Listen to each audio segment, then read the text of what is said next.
what no other man's gonna do. So I'm saving all my love for you. Oh, what a voice. What a voice. What a voice. And she was still carrying that note on you there as I began talking. It's Whitney Houston, of course, and Saving All My Love to start our show.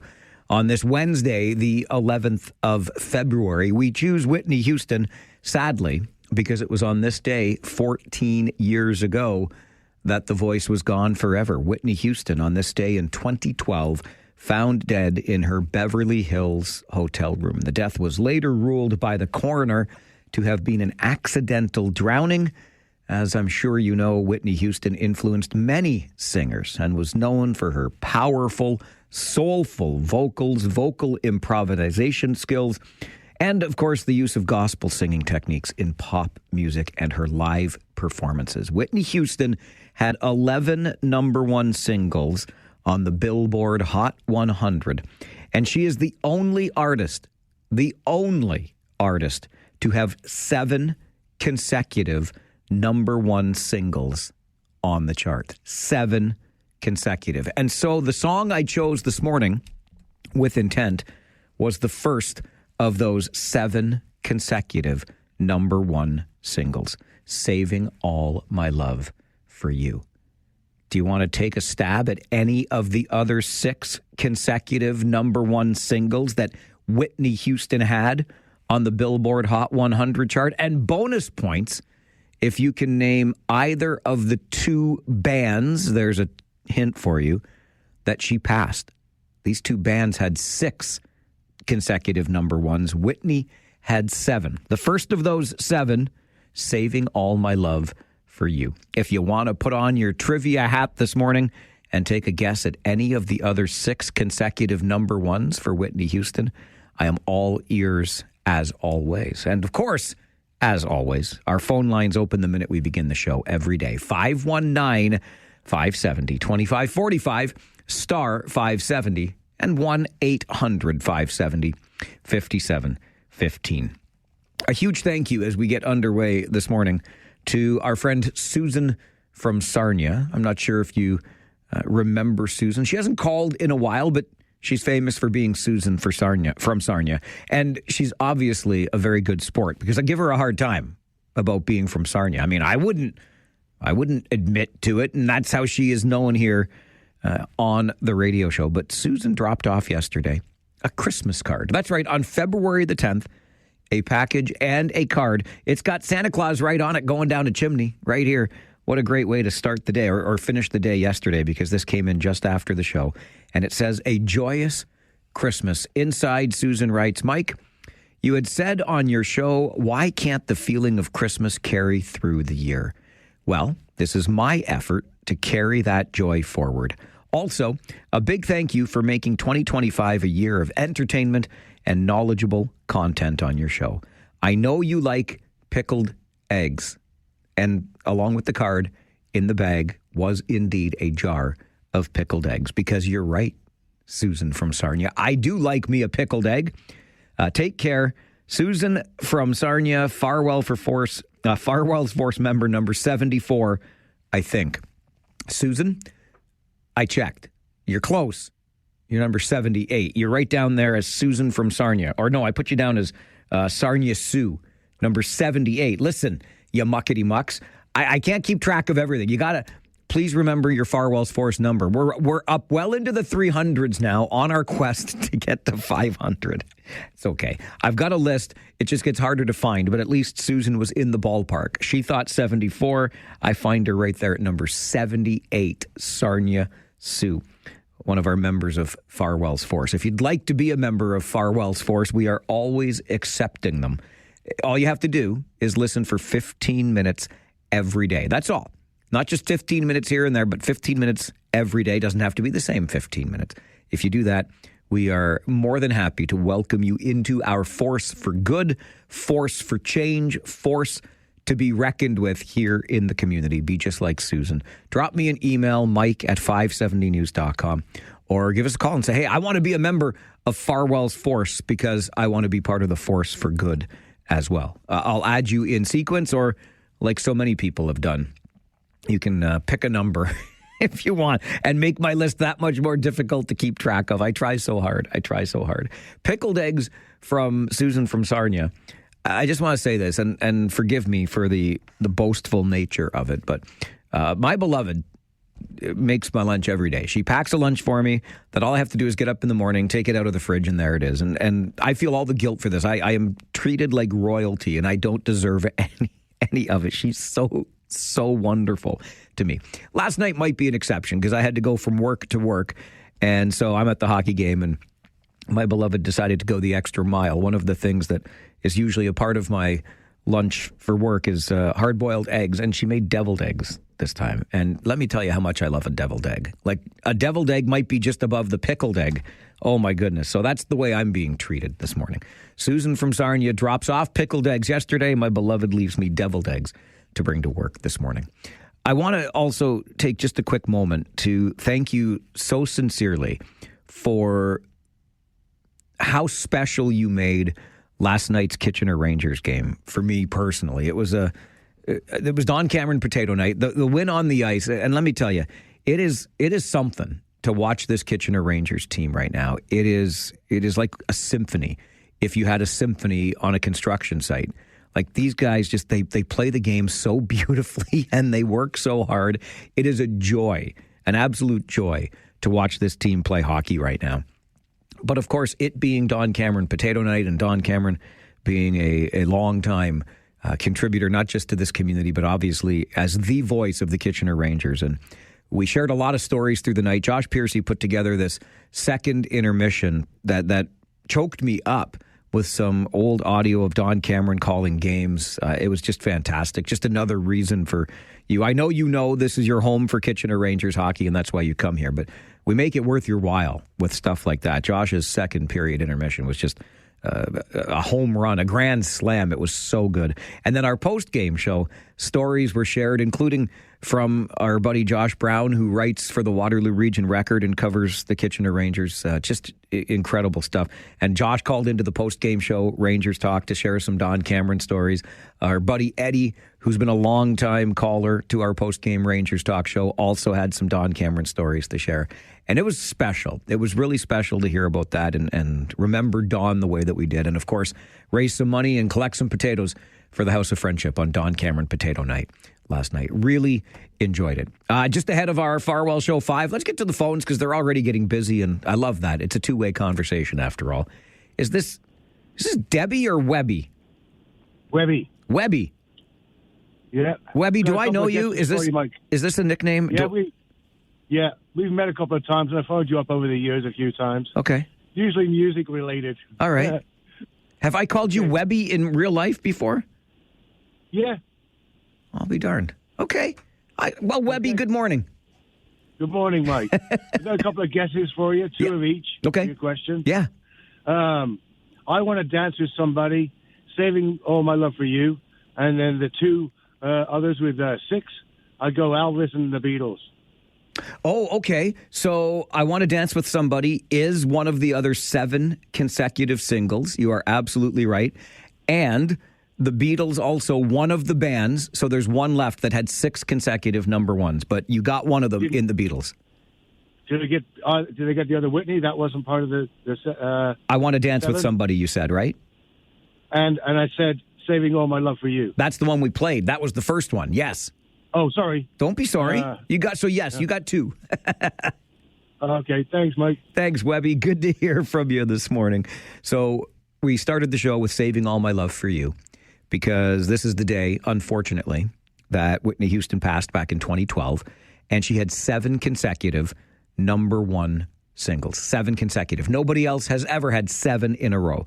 The first of those was Saving All My Love for You, which we played. And Webby correctly guesses I Want to Dance with Somebody is one of the other 6. So we're still looking for 5 more of those Whitney Houston 7 consecutive number 1 singles. And I said bonus points for anybody that can name one of the bands who had 6 in a row that Whitney passed. The Beatles is one of those bands. I wonder who the other band is, as Brian Allison, our good friend and musicologist, joins us Monday mornings at 11 for This Week in Music History. Brian, good morning. Am I allowed to chime in? Yeah, you're allowed. I'm not going to. There's no rules here. Come on. Okay, cool. Okay. Because I really actually don't know if I know all of this one, but I think I have a couple. All right. Okay, so we've got Saving All My Love. And we got I Want to Dance with Somebody. And Webby said, I want to dance with somebody. Okay. Greatest Love of All? Also on the list. Okay. How Will I Know? Also on the list. Didn't We Almost Have It All? Also on the list. And the only other one I can think of, it's probably the only other Whitney Houston song I can even think of, is Where Do Broken Hearts Go? I knew that's the one you were going to guess. And again, you are correct. So now we've named 6 of the 7. But the other one, it's a great song, but it's hard to recall. It's hard to bring to mind, but it's still on that list. I don't know the other one. And I literally, other than her version of the Star Spangled Banner, I cannot think of another Whitney Houston song. That's okay. When you hear it, you go, of course, that was the one. Oh, okay. Is the other band the Bee Gees? It is the Bee Gees is also the other band. This is why you're our good friend and musicologist Monday mornings, 11 o'clock for This Week in Music History. My brain's sharp this morning. It's not usually good at this early of the day, but I was able to reach somewhere in the recess of my brain for those. Attaboy, you nailed them. Okay, whoever gets that last Whitney Houston song is King of the Day. I like it. We will crown them King of the Day. Beautiful. Awesome. Have a good day. Thanks, Brian. You too. Brian Allison joins us Monday mornings, 11 a.m. for This Week in Music History. We always have fun. So 7 consecutive number 1 singles for Whitney Houston. We have 6 of them. Saving All My Love for You, How Will I Know, Greatest Love of All, I Want to Dance with Somebody, Didn't We Almost Have It All, and Where Do Broken Hearts Go? One more missing. And the 2 bands that had 6 straight, the Beatles and the Bee Gees. There's one more Whitney Houston song that was part of her run of 7 consecutive number 1s. Maybe Paul knows. Farwell's Force member number 211. Good morning, Paul. Mike, I don't want to disappoint you, but I was trying to call in before anybody else started. I don't have anything on the music, but I did want to make a couple comments about yesterday's show, if that's okay. Of course it is. All right. I couldn't believe I had a hectic day yesterday, so I couldn't call you and let you know, but virtually every subject you covered yesterday has been affected in my life in one way or another. And just a quick note, I wanted to give somebody some hope. A quick note was, first off, the Rangers. I was at the Rangers game Friday night and got to listen to one of my grandkids do the national anthem, which was awesome. But the head injuries with tobogganing.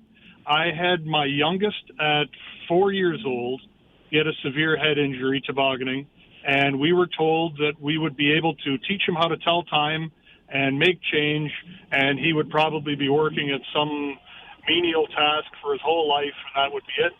Thank you to a business in Waterloo.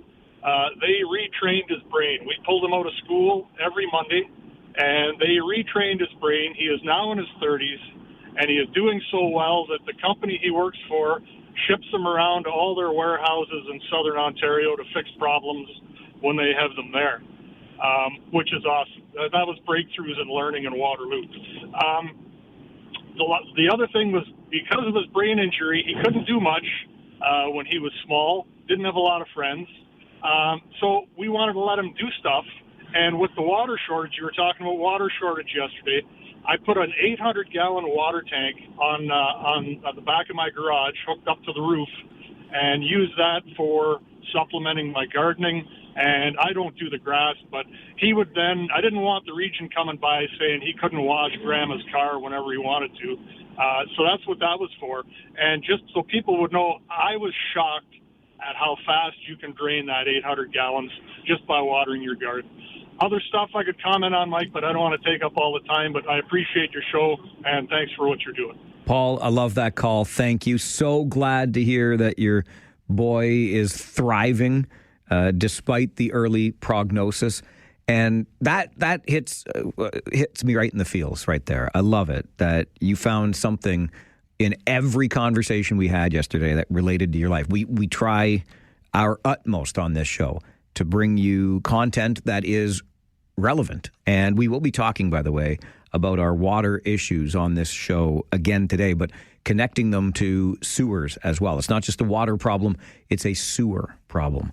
More calls for me to get to, and I will do that momentarily. But I must take care of our Farwell Show 5 for this Wednesday morning.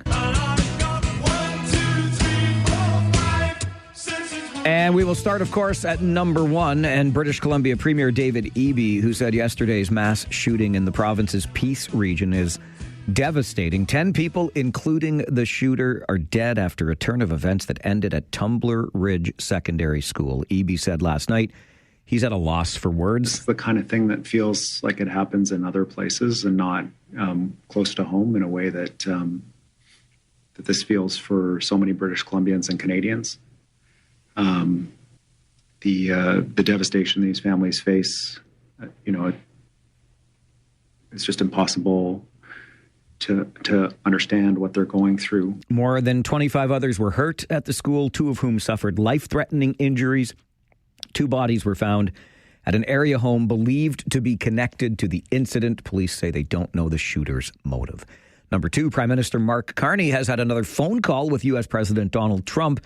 Details of the call have not been released, but Carney describes it as a positive conversation, and he's downplaying any tensions over the Gordie Howe Bridge. Number 3 on your Farwell Show 5 this morning, 2 men now facing charges following a shooting in Kitchener in late January. That shooting on January the 28th, described by police as targeted, sent a 30-year-old man to hospital with non-life-threatening injuries. Police arrested a 25 and 28-year-old Kitchener man yesterday, laying multiple charges, including aggravated assault, robbery with a firearm, and assault with a weapon. Number 4, changes to provincial legislation now allow police to charge municipalities for what are called non-core services, and that would include handling the dispatching for municipal bylaw enforcement. Now, in Waterloo Region, police have been providing this service to municipalities at no cost for 30 years. But now, based on call volumes, Kitchener will pay almost $600,000 for the service. Currently, bylaw calls are managed alongside other police calls, which leads to an increase in wait times. And number 5, on your Farwell Show 5 this morning, Kitchener native Scott Stevens has been named one of the top 50 hockey players to compete in the Canadian Hockey League over the past 50 years. The list released yesterday by the CHL, citing Stevens, Al McInnes, and Paul Coffey among the 50 best. All 3 played defense for the Kitchener Rangers, of course, which gives the Rangers 1/3 of all of the defensemen named on that list. London and Sault Ste. Marie led the way with 4 players from their teams named to the CHL Top 50. By the way, the Rangers beat London on the ice last night 5-2. And that is your Farwell Show 5 for a Wednesday morning. Bueller. We'll take a quick break and then answer your calls, Bueller, right after this on the Mike Farwell Show. 570 News Radio and Rogers TV. You've got a lot on your mind this morning. I love it. That's how the show starts. We just get together, talk to one another. Back to the phones. Jeff, Farwell's Force member number 313. Good morning. Hey, good morning, Mike. How you doing? Great, thank you. And you? Not too bad. Yeah, go Rangers, go. They're on quite the streak. They sure are. Yeah, I was there on Friday when Humphreys got the Hattie. Love it. Yeah. First one of his career. Oh, was it? It was. Oh, nice. Well, congratulations to the young man. Absolutely. I'm calling. So the last Whitney Houston song I'm going to guess on, same with the band. Is it "I Will Always Love You"? It is not "I Will Always Love You." Okay. Surprised that was pretty popular. Yeah, it's a good one. Good guess. And then going back, recently, not too long ago, we were talking about highest best albums of all time, and the Eagles was the winner. So I'm going to guess the Eagles for the 7 or 6 straight number ones. It was the Beatles and the Bee Gees were the 2 bands. Oh, the Bee Gees. Yeah, I wouldn't have guessed them either. The Beatles probably would have figured that one out, but the Bee Gees I never would have guessed. Yeah, that's a far stretch. Agreed. All right, Mike. Well, thank you very much, and have yourself a great day. Always, my friend. Great day to you, too. Thanks for calling in. All right, take care. Cheers. Good to hear from Jeff, Farwell's Force member number 313. Andre is also with us early this morning. Good morning, Andre. Yes, Farwell 369. 369, Andre, our buddy. Is that the number? I'm looking at my sheet here. There it is, 369. I always remember. Yep, good job. Song, get low, get low. 369, 369. Yes. So, Mike, I just want to say, I want to talk on behalf of producer Paul. Producer Paulie. Oh, my gosh. Blast from the past. Always say, do you remember when you asked him questions about the Kitchener Ranger and stuff like that, he would always say, Scott Stevens. I love producer Paulie. Yes, I remember. Yes, there you go, producer Paulie. Just for you, my friend. Good job, buddy. Good job. Way to get a little bit of a throwback in here. And Scott Stevens, also a throwback, one of those top 50 CHL players, according to the list released yesterday. Okay, Whitney Houston, 7 consecutive number 1 singles. No other artist has ever done that. She beats 2 bands, the Beatles and the Bee Gees, who each had 6 straight number 1s. Whitney's 7 in a row. We got 6 of them. Saving All My Love for You, How Will I Know, The Greatest Love of All, I Want to Dance with Somebody, Didn't We Almost Have It All, and Where Do Broken Hearts Go? The one we were missing, So Emotional.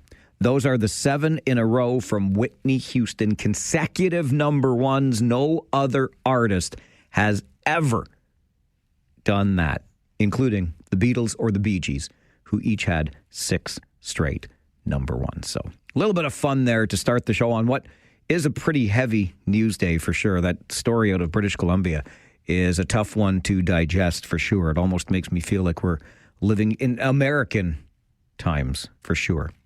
I want to let you know some programming notes because things are going to be a little different for a couple of days in the immediate future, including tomorrow and then again next Tuesday. So tomorrow I leave for a road trip with the Kitchener Rangers, but also, and several of you have already sent messages, and I really do appreciate that because my Aunt Sandy was a force in this community and well known for her decades at the Waterloo Region Record. Yes, another member of the Farwell family in local media. I keep telling you, it's like a little mafia around here, us Farwells. But Sandy, one of 6 children, born to my grandparents, Dorothy and Albert, and Aunt Sandy passed away this week. So I have not in my life done a very good job of prioritizing family over work. That is just the honest truth about it. I really haven't been good at that. So I'm trying. I'm a work in progress, and obviously it's important for me to spend some time with family tomorrow, so I've booked the morning off so I can be there at Aunt Sandy's funeral, and then I'll be on the road with the Rangers. I'll be back on Friday. I'll do the show from Kingston. We'll have our usual conversations there. And then since I'm away all weekend with the Rangers, including Family Day up in Peterborough, I've booked the Tuesday off just so I can have a little bit of a break after the long road trip. I know. You get to be a certain age, you look for opportunities for breaks. So I'm going to take one on Tuesday. So tomorrow, because I'll be away celebrating Aunt Sandy's life, we'll have a best of show for you. So I just don't want you to be confused. I want to give you a heads up about that. And next Tuesday, the day after the Family Day long weekend, I will be putting my feet up and enjoying a later coffee in the morning, and we'll do a best of show then too. But I just wanted you to know that's coming up. By all means, tune in because you might hear something you missed. And then we'll resume regular programming next Wednesday after that. But I will be here on Friday after taking tomorrow off to celebrate the life of Sandy Farwell, my aunt. This is the Mike Farwell Show, Sandy's nephew, on 570 News Radio and Rogers TV.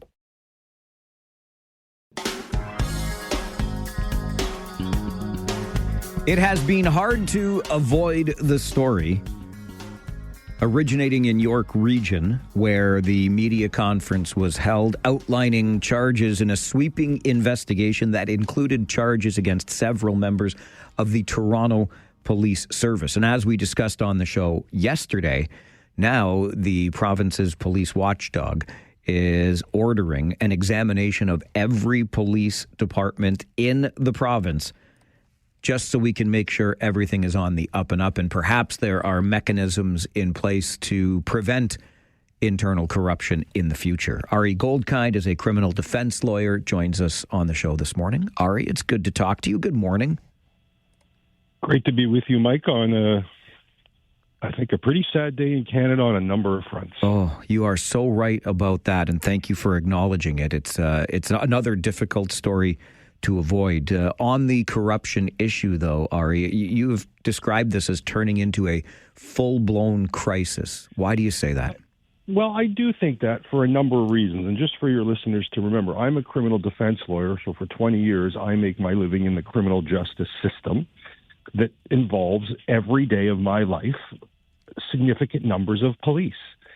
And I think there's about a 2 or 3-fold problem here. It used to be when you had a bad cop, you would have the term bad apple.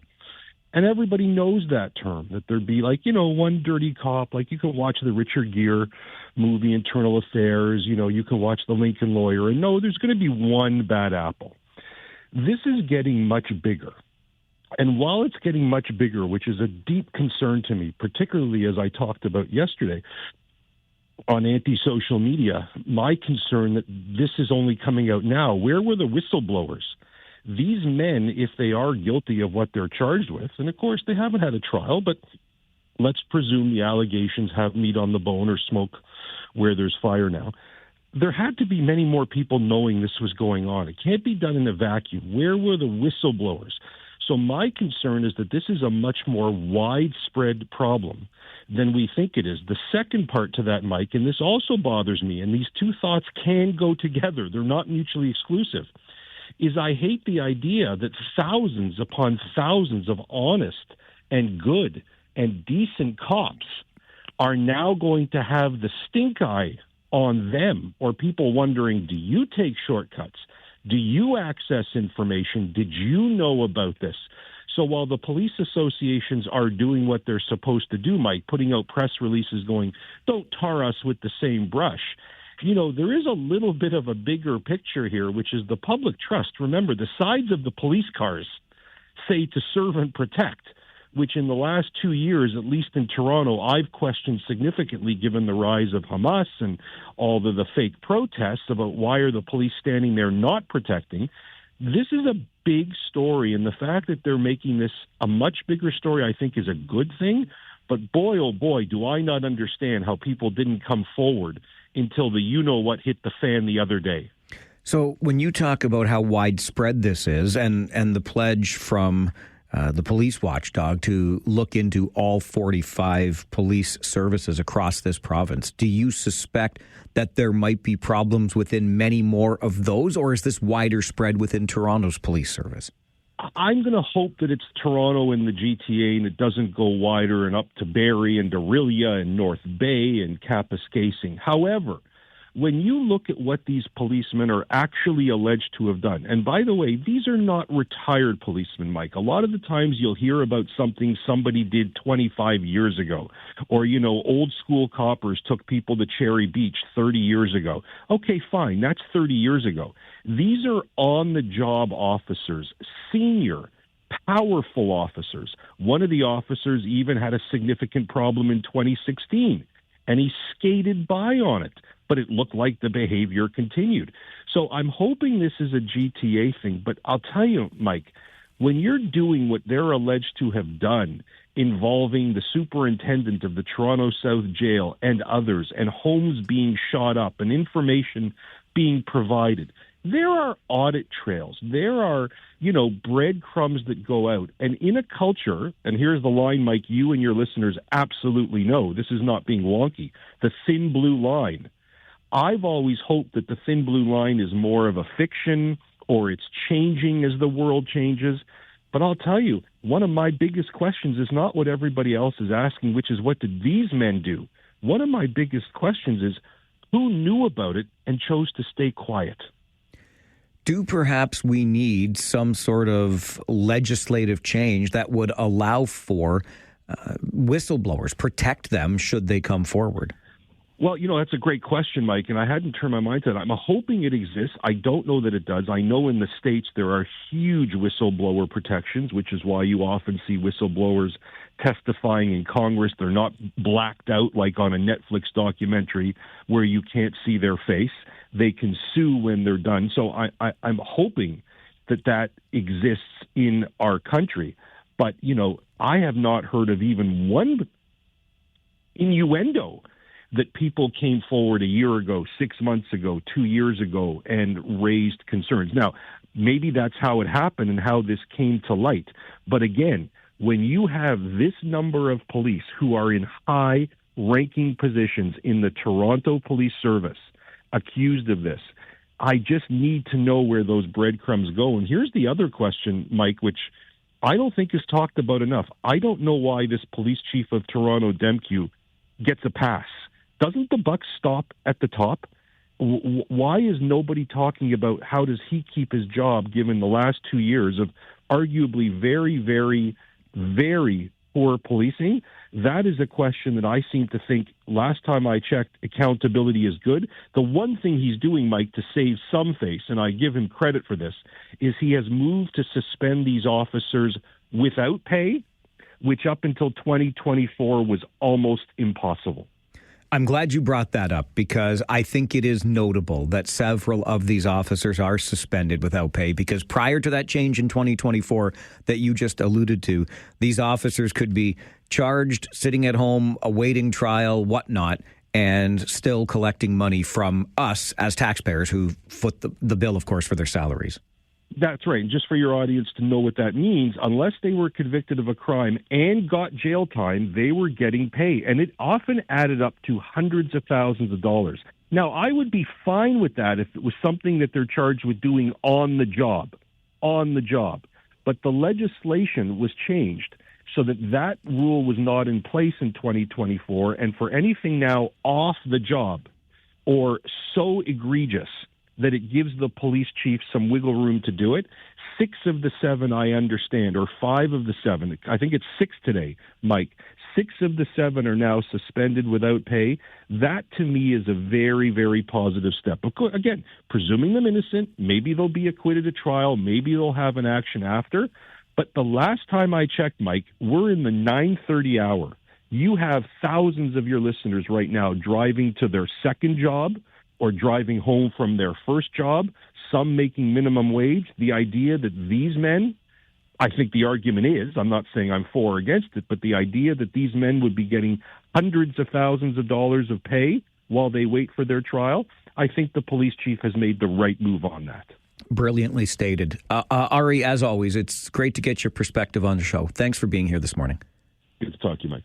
Ari Goldkind, a criminal defense lawyer. And I mean what I said at the end there about how brilliantly Ari stated that last point. This has always been one of my struggles as a taxpayer because we hear about contracts, increases on those contracts for municipal employees, government employees at all levels, even counselors. And I know in the grand scheme, you know, you look at a 33% increase for Waterloo councillors in the next term, and, you know, it only amounts to this much on the overall bill. And I get that, but I find it so incredible that as the tax burden is increased, like we talk about affordability all the time. Well, who's on the other end of that? Like, again, Ari says it so well. He's absolutely right. So many of you right now are either starting your day and you're out there hustling, or you're coming home from one job that you did overnight and you're getting ready to get to your next one, whatever the case may be, because you're doing your thing so that you can put some roast beef and mashed potatoes on the table on Sunday, right? And if you're lucky, you'll add a little bit of gravy to that.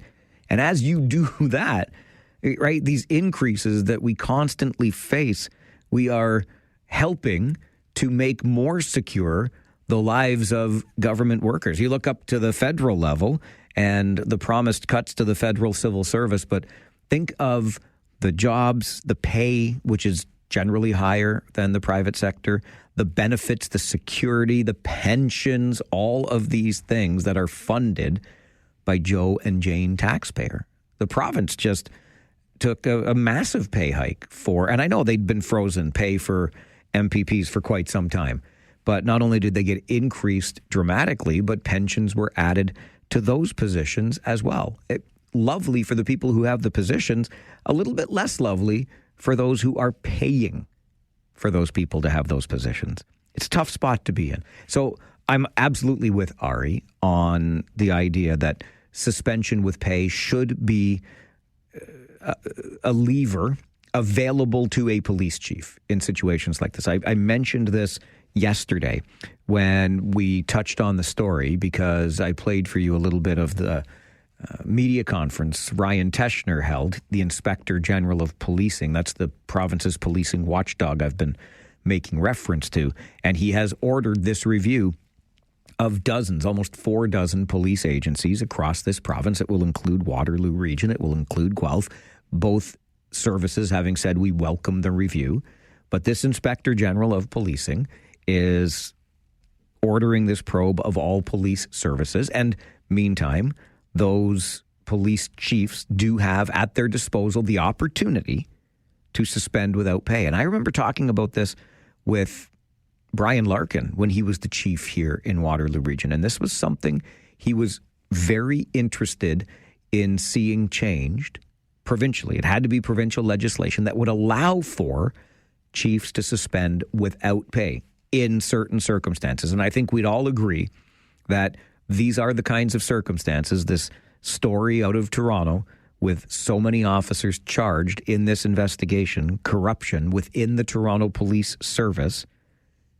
I think it's important that we have the ability to suspend without pay in a case like this.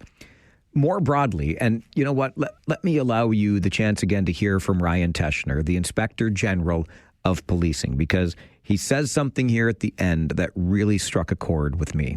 Public trust is repeatedly cited as essential to policing, but it's important to be clear about why that trust is foundational and a requirement for our policing system to function effectively. People most often encounter police at moments of crisis, when they are frightened, injured, grieving, or in immediate danger. In those moments, public trust is not abstract. It determines whether people will seek help, whether they will cooperate, tell the truth, and accept protection. Without this trust, even lawful authority loses legitimacy and public safety is weakened for everyone. Rebuilding public trust also requires more than words. It requires action. And that is why today I am announcing an independent province-wide inspection into the ability of Ontario's police services and boards to prevent, detect, respond to, and fortify their organizations against corruption and ensure integrity. Although this issue originated with the Toronto Police Service, we have since learned that other organizations may be impacted. And in any event, incidents like these understandably shake public trust in policing more broadly. It's important to acknowledge the real questions the public is asking and the potential effect these questions may have on their confidence in Ontario's policing system. The questions that the public is asking and the effect that may have in our confidence, the trust we have in Ontario's policing system. Has your confidence in the system been shaken by this story out of Toronto? I'm curious to know the answer to that. Our phone lines are always open for you to be a part of the conversation. It's the Mike Farwell Show, 570 News Radio and Rogers TV. I know in the States there are huge whistleblower protections, which is why you often see whistleblowers testifying in Congress. They're not blacked out like on a Netflix documentary where you can't see their face. They can sue when they're done. So I'm hoping that exists in our country. But I have not heard of even one innuendo that people came forward a year ago, 6 months ago, 2 years ago, and raised concerns. Ari Goldkind is a criminal defense lawyer. We haven't heard from him recently enough on the show, but he joined us this morning, and that's on me. When I call Ari, he is always willing to come on and share his perspective, and I always appreciate what he says. And in this particular case, these things don't happen in a vacuum. Surely there are other members of the thousands of members of the Toronto Police Service that had some idea that things were not quite right with one of their colleagues, that something didn't add up, and yet nobody came forward. These things do not happen in a vacuum, do they?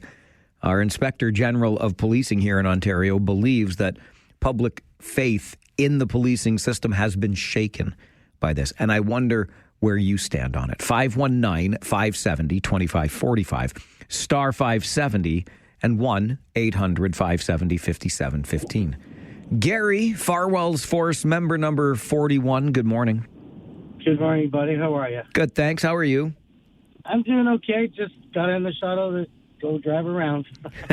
Hey, quickly, congrats on the win last night. I got in my truck after my transit, and I was going to call in and congratulate, but I'm like, yeah, I'll probably talk to them tomorrow and stuff. But that's good. You guys won, and you could add it to your little notepad. I absolutely have added it to my little notepad. The Kitchener Rangers are making some beautiful music these days.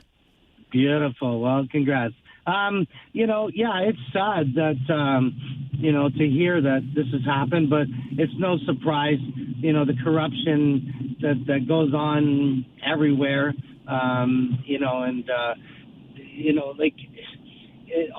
that's a lot of officers and people involved and stuff. And yes, a lot of times I think people are just scared to kind of open up their mouth or get involved or, but then with certain people in certain positions, a little extra money into the table envelope, to help out and stuff. It's really sad what's happened, but kind of glad that it's come through and maybe, like you say, so many officers across the country. I am sure this is not going to be the first or the last. That's for sure. All right, Gary, appreciate the call on that. And that's unfortunately, to my ears, a pretty sad outlook, right? Corruption is everywhere. This won't be the last. And in fairness, Gary's right. I'm trying to take the glass half full, maybe even 3/4 full approach to this insofar as my faith in policing, and it has not been shaken. I look at this as something that was obviously a Toronto GTA issue. Again, Gary's not wrong that we will likely hear a story similar to this at some point again because people are people. But I still have the utmost confidence in our police officers, particularly here in the region of Waterloo. The problem becomes a story like this really does cast a pall over the entire profession and everyone in that uniform. And that's a real problem in this. Phil in Stratford, good morning. Hi, I'm watching it snow. I'll send it your way. No, please don't. Honestly, I've more than enough over here, pal. Yeah, last night's drive home from the barn was a lot better than Friday night's. I'll bet it was. This police corruption situation, Mike, what's old is new again. And there was a movie, 73, Al Pacino, Serpico, and it was a true story. And the recommendations there still hold true today from the commission that they had. So that's all I have to say. What were those recommendations? Do you recall? Basically, make administrators and senior officers more astute to what's going on, gain more trust from the public, and basically encourage and protect whistleblowers, for lack of a better word. Yeah, makes sense. And every profession has its bad apples. Sure it does. Teachers, everything else. So, all right, Phil. Okay. Good to hear from you. Thanks. Okay, bye, brother. Bye-bye. Every profession has a few bad apples. You want me to point you to a few around here, right at this radio station? Come on, that's a joke. I'm the baddest of the bad apples, and if this is as bad as we get, I know I'm bad, but not right to the core. It's just on the surface, and it's just for show. You know that. An update from the 570 News Center is on the way, and then every Wednesday morning at 10 a.m., we check in with our friends at Blacklock's Reporter in Ottawa and mind some of Ottawa's business. The deficit is going to get higher? What? Talk about that and more coming up as we mind Ottawa's business on the Mike Farwell Show. 570 News Radio and Rogers TV.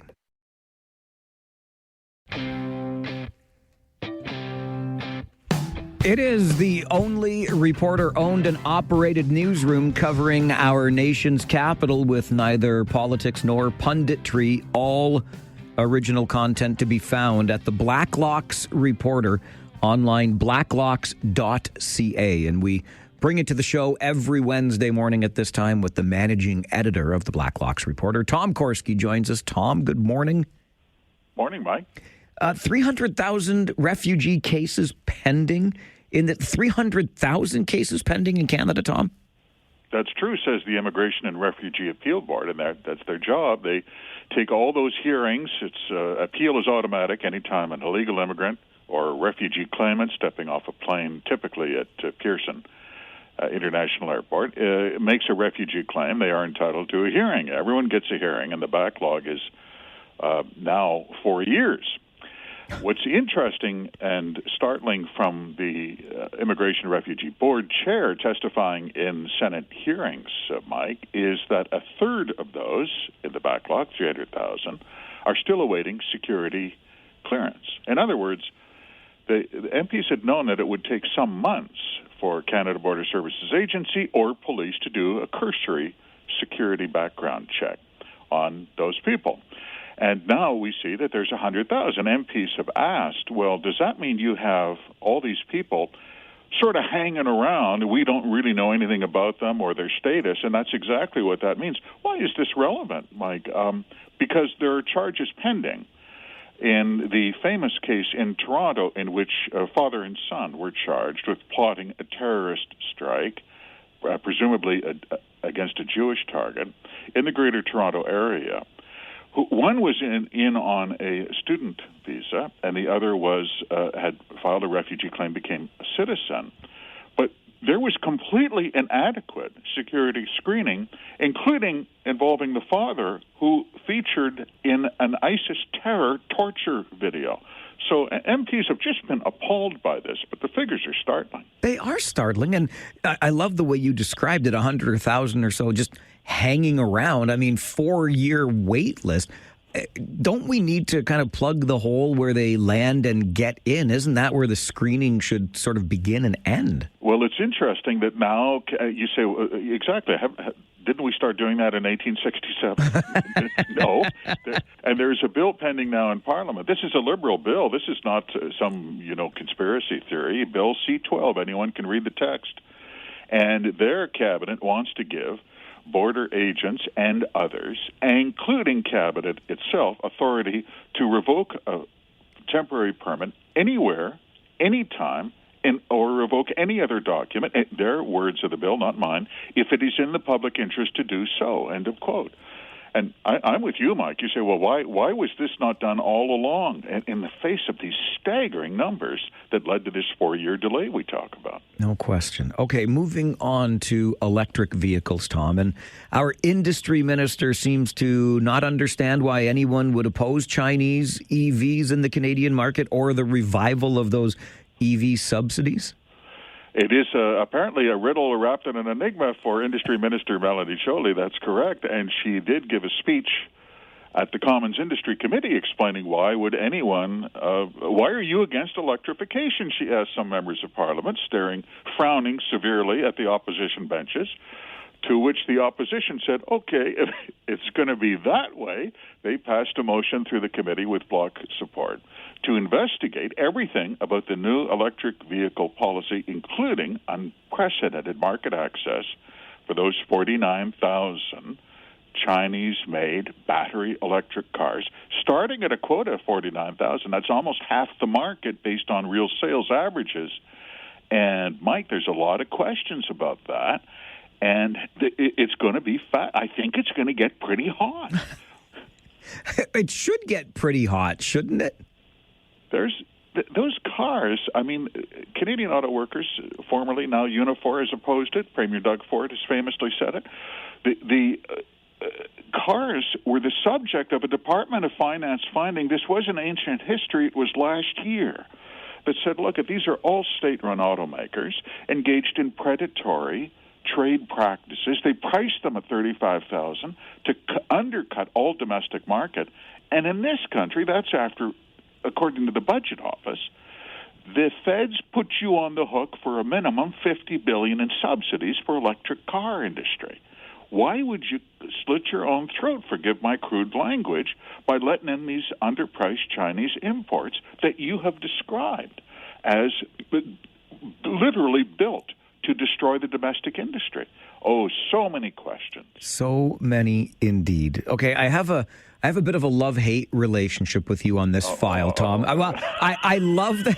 I love that you keep on top of it. I do, but I hate it when I hear the numbers. And we touched on this last week. The deficit, $78 billion. But time out. Wait a minute. It may run a little higher, Tom. A little higher. It says the budget officer testifying in Senate National Finance Committee. That's right. It was only last November, so that's not ancient history, just before Christmas, where the feds disclosed they missed their deficit target by 192%. So that's quite a miss. And now, despite having suggested it's $78.3 billion, which would be the highest in history in Canada outside of pandemic overspending, budget officer says, look, the announcements have been coming fast and furious, and that deficit at $78 billion is not done yet. Oh, by the way, they won't even touch their 2026 forecast. This is the value of Department of Finance forecasts now, Mike. They're literally, it's fantasy. It's just fiction. When you miss a target by 192%, that means you're not even aiming. I mean, it's just sort of a philosophy, right? Not even aiming, indeed. Okay, one more before I let you go, because I find this curious. I mean, taking the TV cameras out of question period, I love that access we get. Is there a problem here? There is, according to the parliamentary secretary to the government House Leader. So that's right up there. His name is Kevin Lamro, MP from Winnipeg, who said as MPs were discussing changes to minor rules that affect the procedure in the House of Commons and committees, this comes up every new parliament. And MP Kevin Lamro said, I have some ideas. Why don't we get those cameras out of question period? And also, I think we should force this was my favorite, force the opposition to submit written questions in advance for questions. Well, wouldn't we all, Mike? Wouldn't we all like to know where the puck is going in the third period? It was not a popular suggestion. MP Lamro, we know, got some spirited emails from his constituents and explained to them in some of the emails I've seen, no, it wasn't like that. It was, you have to take my comments in context. By the way, the feds really pioneered television in the question period, 1977. That's very early innings, long before the United States Congress. It was a real initiative that now apparently has grown irritating. I can't get over the written questions in advance, Tom. Isn't that great? How many times did you do that as a reporter? Like, I cringe anytime somebody asks. I'm like, hey, back the truck up here. Yeah, don't even ask. No, everyone does better on the test when they know what the question is. Tom, I love the weekly chats. Thanks for being here again this morning. Thank you, Mike. Tom Korski, managing editor of the Blacklocks Reporter. It is the only reporter-owned and operated newsroom covering our nation's capital with neither politics nor punditry. You can find it online, blacklocks.ca. It is subscription-based, but you get a little taste there from Tom about the kinds of things that they are covering and following, including that deficit. Yeah, we missed our target by 192%, in Tom's words. It's like we're not even aiming. I like the language there. But that $78 billion deficit, well, it may run even a little bit higher. I mean, after all, it's only a number, right? These are the sorts of numbers that frustrate me. But that's why I enjoy the work that Tom and the gang at the Blacklocks Reporter do. And they join us every Wednesday morning at 10 here on the Mike Farwell Show. This show, of course, is all about local issues, national issues, provincial, even international. We are dealing with a pretty heavy story, of course, out of British Columbia today, which is still being sorted out. Not a whole lot in the way of detail here, but a mass shooting at a school in Tumbler Ridge, British Columbia, closer to home. There is something happening in Brant County that I hope every elected official here in Waterloo Region is paying attention to. Because what's happening in Brant County needs, and I emphasize needs, to happen here. I'll get to that in the Farwell Report this morning around 10:45, leading up to 11 o'clock when we'll talk to the city manager in Cambridge who says, listen, enough is enough with the kind of abuse that you people, my words, are hurling at city staff in Cambridge. It's not okay. And the city manager is calling it out. Also, I have pledged, you remember I told you at the beginning of the show that Susan sent a Christmas card. A Christmas card. In fact, she delivered a Christmas card yesterday along with a gift of pickled eggs, because who doesn't love a pickled egg? I certainly love some pickled eggs. And Susan wrote in her Christmas card, you had said on your show, why can't the feeling of Christmas carry through the year? Well, this is my effort to do that. And in keeping with that, I have pledged to you, every day on this show, we'll tell you a story about somebody who is not a jackwagon. Everybody is not a jackwagon is our way daily to keep that Christmas spirit alive in our own little way. It's a good news, a feel-good story. And after we talk about the abuse in Cambridge, we'll get a live version of a good news story from right here in our community. This guy is doing good in Wilmot Township. 11:30 this morning. It's not just a water problem in Waterloo region. It is a sewer problem as well, and we will get into that. So lots still to come, even in the next hour and a bit before we get to our Talkback Hour between noon and 1. We'll take a break. Right after this break, it is an iconic radio station name. Everybody knows the name of this radio station, and now that name, or those letters around that name that you know oh so well, are being put up for auction. And I'm thinking if we crowdfund, maybe, just maybe, what do you think? I'll tell you the story coming up on the Mike Farwell Show. This is 570 News Radio and Rogers TV.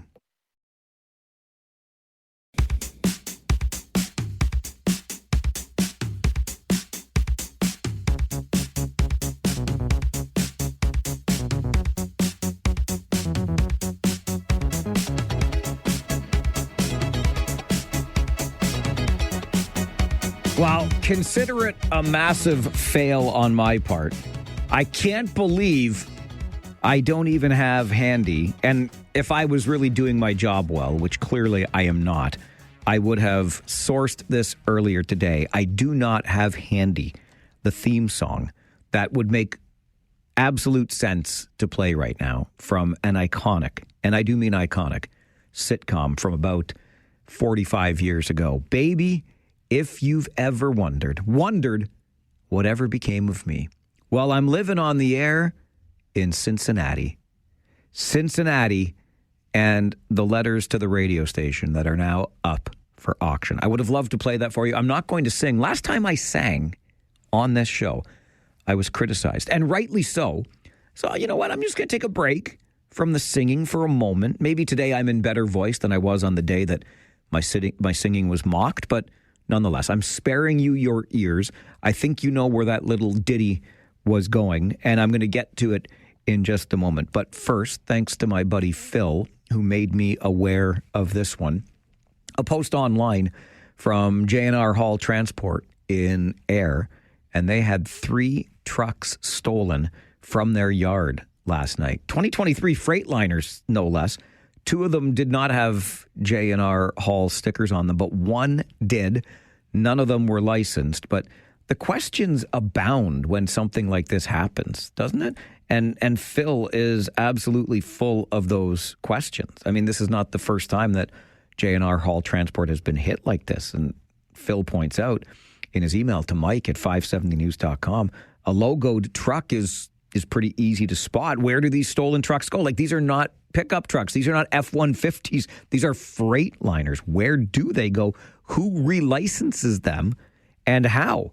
And they couldn't be easy to ship overseas, could they? Interesting questions posed by Phil, but the problem becomes one of our local companies suffers a loss like this, and that's just not cool. So J&R Hall Transport in Ayr asking us to keep an eye out for those 3 stolen Freightliner Cascadias. I'm not a trucker, as you can tell, but keep your eyes out for these black Freightliners that were stolen from J&R Hall Transport in Ayr last night. The radio station to which I was referring that I know you have figured out by now. I'm living on the air in Cincinnati, WKRP. I was this many days old when I learned that there is actually a WKRP radio station, but it is not in Cincinnati. It is in Raleigh, North Carolina, and it is what you call a low-power FM broadcasting station in Raleigh. And what it has decided to do is auction off its iconic call letters. So any TV, AM station, or FM station that is interested in rebranding as WKRP can do that through this auction. And of course, the target of the auction is those stations in the greater Cincinnati area. But anybody really could get involved in the auction. Look, I'm not going to get into the legal details of it all. There are lawyers already involved in making sure this auction is on the up and up. But the low power station in Raleigh, North Carolina, operating as a nonprofit, says, look, we need some funds in order to stay afloat.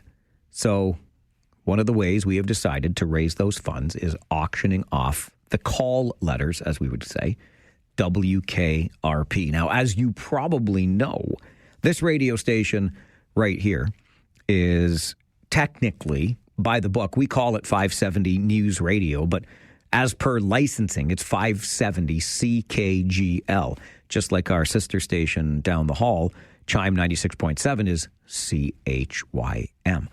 Every radio station in Canada, save for one, and that would be VOCM, V as in Victor, OCM, down east. That's the only radio station in Canada that does not start with a C in its call letters. VOCM stands alone in that department. And, you know, just as a radio geek, I've always thought, wouldn't it be nice? Like, give me a 1-week contract there so I could say I worked at the only radio station in Canada that did not start with a C on its call letters. But wouldn't it be cool? I mean, it's up for auction. I don't know what the CRTC would say or how we would work our way around the CRTC loopholes, but come on with your coming on. What if we got WKRP into Canada, eh? What if we did that? I mean, I'm willing to put the first nickel into a crowdfunding campaign if you would like to support me in my efforts to bring WKRP into Canada. Could we call this state? Could CKGL flip to WKRP? I seriously doubt it. In fact, I'm certain that would not be allowed. But how cool would it be? Make VOCM not the only station in Canada that does not start with a C. Let's just get the crowdfunding started and buy ourselves the letters WKRP. Station in Raleigh, North Carolina, auctioning off said letters in order to raise money because it operates as a nonprofit and it needs the funds.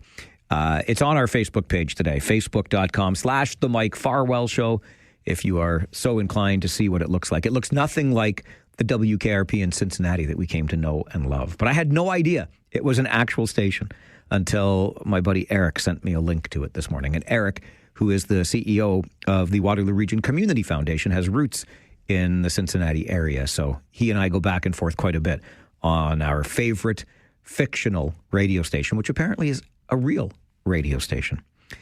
Just ahead of our 570 news update at 10:30, want to remind you that this Friday I'll be doing the show from the road. I will be on the air with you in Kingston. I won't be here tomorrow. I've got some family things to attend to before I board the bus and get on that road trip with the Rangers. But I will be back on the air Friday from Kingston. And so we'll do the usual Friday show, which means it's going to be an all-request Friday. This week's theme, because Saturday is the 14th, which is Valentine's Day, so we are doing love songs for our all-request Friday this week. And in keeping with Black History Month, we're going to celebrate Black artists. So your love song from a Black artist is what we are looking for All Request Friday this week. You can send in a request via email to mike@570news.com or just give us a call and let us know which song you would like to hear. All Request Friday, even when I'm in Kingston, it's coming up this Friday. Now to the 570 News Center for an update. And then we band together against diabetes. That's coming up on the Mike Farwell Show, 570 News Radio and Rogers TV.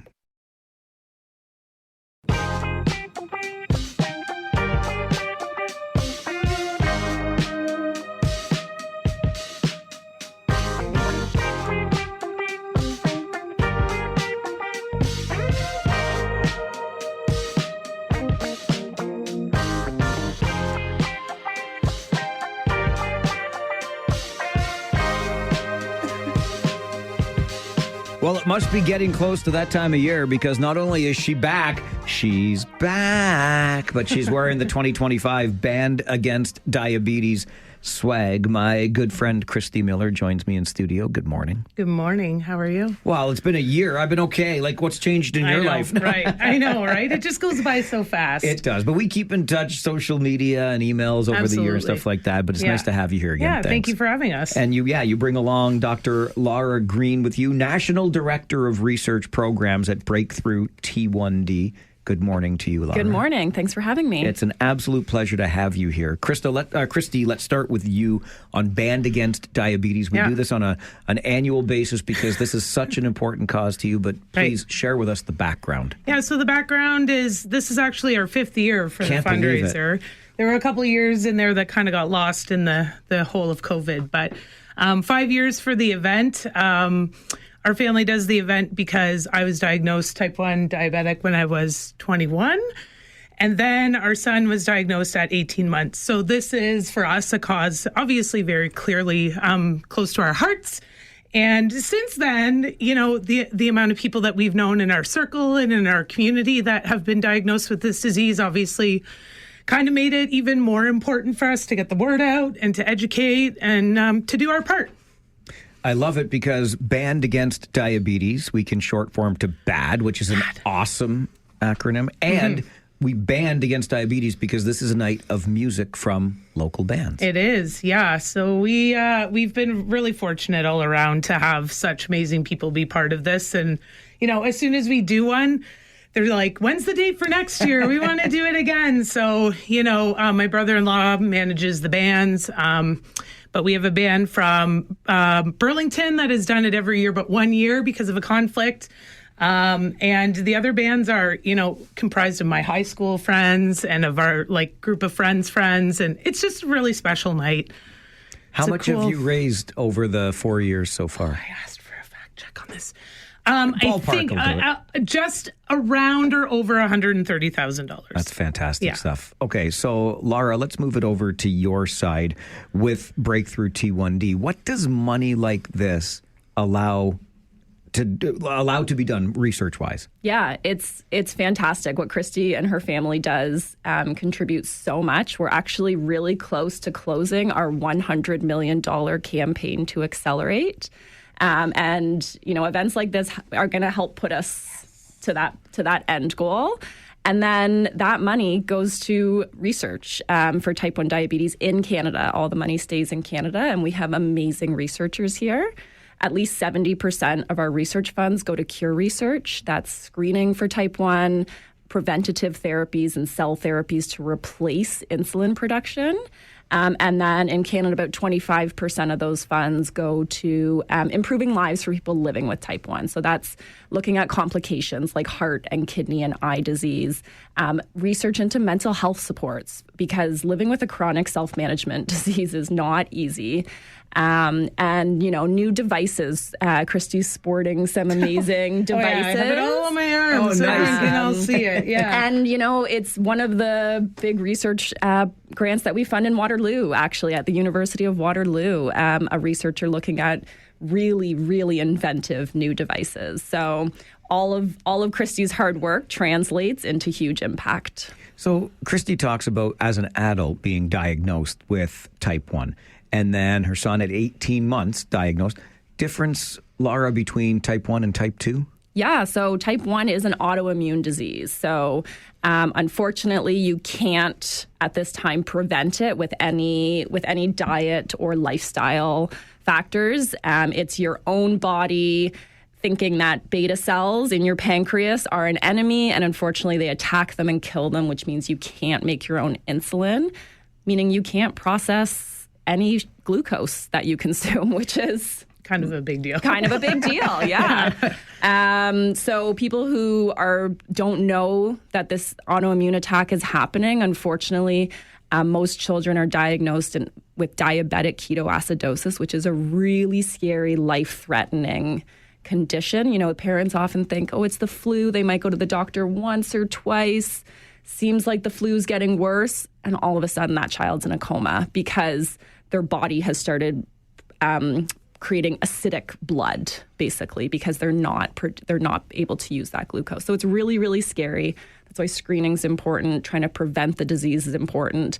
And then for somebody like Christy, who's been living with it for years, we want to cure her so that she can take off those lovely devices eventually. Christy, take us through, if you could, a day in the life of a mom and her child with type 1 diabetes. There's a lot of monitoring. That's it. I don't even know how you simplify that for an explanation. But I mean, anything consumed needs insulin. So even if it's healthy things, people are like, oh, that's healthy sugar. It's fruit. Yes, but it still has the same impact on your blood sugar. So monitoring for us now, especially with Oscar being so active, it's like a lot of, he would say, like guessing. It's not really guessing. It's, trial and error to a certain degree. But for him, it's like, when is he doing sports? Like, can we turn his insulin off for when he does sports? How much less insulin does he need? Is he going to have to take a break while he's doing his sports? The monitoring stuff has made things a lot easier. So we do make decisions, and then we can watch his sugar while he's doing all of those things. So, I mean, for instance, he might be at a hockey game and we turn his insulin down, and then we realize maybe we turned it down too much. I can actually stand at the side of the rink and go, okay, well, I think he needs some more before it's wild. Crazy. So, I mean, the access, and I think that's a big part of it, and it's a big part of Breakthrough's job, is the access is, it's really important, because part of this too is that this is very much for lack of better words, like a rich person's disease. If you have access, we have access through OHIP and through the government programs, but these kinds of things aren't necessarily fully covered from those programs. So we're fortunate that we have healthcare from our jobs, or benefits, but that doesn't exist for everybody. So this simplifies for us, but that doesn't mean that everybody gets that, right? And that's a big piece for us, is like, I don't mind everybody seeing that, and people will say, like, oh, what is that? Oh, can I ask? I say always ask anything, because I think that that advocacy piece, that's what we always say, is big too, because the access and the advocacy for people seeing it and understanding it, and us kind of doing our job, all kind of coexist. It's nonstop. It's monitors beeping. I mean, Oscar and I both have the same devices, so literally, if we have something happening, we sound the same. The monitor's going off. So I'm like, is that me or is that you? And he's like, it's me. I'm like, okay. You're bionic. We are bionic. Yeah. There's a lot of alarms going on in our house. There's a few great studies that show there's about 42 factors that contribute to blood glucose. So you think, like you said, I'm going to have this strawberry, so I'll do this. You could do the exact same thing every single day and have wildly different numbers, because there's so many hormones affecting your body. But also there's a study that looked at an average person with type 1 diabetes makes about 300 decisions a day just to maintain the homeostasis of their blood sugar levels. That's 300 decisions on top of, I got to get to work on time. I got to pack the kids' lunches. So the mental load of diabetes is You're incredible. Right. Yeah, it's big. Well, and I got to think, like, listening to Christy talk about these monitoring devices, the ability to, add more from the side of the rink, et cetera. Right. These are the sorts of things, Laura, that, like, these advances to me over the 5 years I'm talking with Christy and what I knew prior are pretty incredible. Like, you're moving pretty quickly here at T1D with research. Yeah. So Breakthrough T1D, we were formerly JDRF, and as part of JDRF, we created the artificial pancreas project. And the goal was basically create these devices that would replicate a pancreas from your phone and make sure that they get to everybody. So that's another, part of our campaign to accelerate is a whole advocacy pillar. Right now in Ontario, we're trying to tackle the ADP program, the Assisted Devices program. If anybody's ever gone through that for anything, what a paperwork situation that is. It is, yeah. And in Quebec, most adults don't even have access to these devices covered through their provincial funding. So trying to advocate that, like you said, it's not just for people who are in a privileged position to have coverage. Everybody should have access to these devices because we know that they drastically change the life of somebody with type 1 diabetes, but also they drastically improve complications. So because Christy is wearing these amazing devices, her chance of heart disease and kidney disease and eye disease are being reduced right now. Same with her son. So that's super important as we want to, just improve health for the long time. It's incredible. Absolutely incredible. When I think we're a couple months out, right? April for Band Against Diabetes 2026. Yes. So Saturday, April 25th at the museum downtown Kitchener. We have 4 bands. We have a silent auction. We have some new ideas floating around in the team. So we'll see what comes up. But same format. We figure if it's not broken, don't fix it. Absolutely. Good old we party have with more music. space. This is the good news. As of last year, we moved to a bigger space at the museum. So, we're hoping to sell as many tickets as we can sell. And, the more the merrier. We were talking about, too, the Guelph Walk is, joining our walk team in KW this year. So we're hoping to maybe grab some people out there, too. And, the more the merrier, like I say. A lot of Guelphites enjoy the show for some reason. I have no idea why, but we love the Royal City. So Guelph, absolutely, come on by and join that walk and help out with Band Against Diabetes. Are tickets on sale already? Tickets are on sale, so we are literally just waiting for them in hand, but we are selling them and we will get them to you. The Miller family is kind of, I will say they're a force. So you certainly are. And trustworthy. You can very trustworthy. We will get them to you. We are on top of it. Best way to do that? Absolutely. You can email us at bandagainstdiabetes@gmail.com. We also have a social media influence on Instagram at Band Against Diabetes. Perfect. So I got that little blue check mark now, so we're verified. You can trust us. As Yes. Laura says, you can be trusted. Yeah. All right. Band Against Diabetes on Instagram or bandagainstdiabetes@gmail.com. Get in touch with Christy and the Miller family. We'll bring you back a little closer to the date as well. Remind folks this is happening. But I love the energy that this has created and the reason for doing it. Keep it up, and thanks for being here. Thank you for having us, as Anytime, always. Always. Christy Miller, the mom and the type 1 diabetes advocate, we'll say, and Dr. Laura Green, National Director of Research Programs with Breakthrough T1D. Thank you both very much for being here. Thanks for having us. Thanks for having us. A quick break. When we come back, your Farwell report this morning and why I want every municipal politician, everyone, school board trustees, municipal councillors, everyone to hear what they're doing in Brant County. We need to do this here. Pay attention. And if you're not a municipal councillor listening now, call your municipal councillor. Tell them to listen. That's coming up on the Farwell Report on the Mike Farwell Show. 570 News Radio and Rogers TV.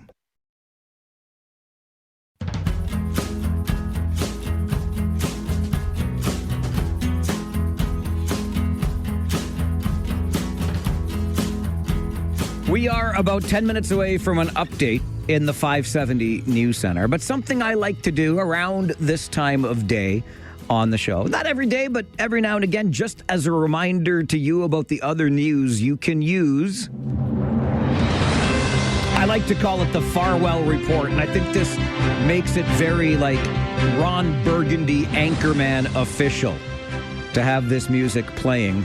5 candidates. This is the one, by the way, I want every municipal politician in this community, from trustees on boards up to councillors, to pay attention to. We have 5 candidates who will be vying to fill a vacant seat on the County of Brant Council. A by-election.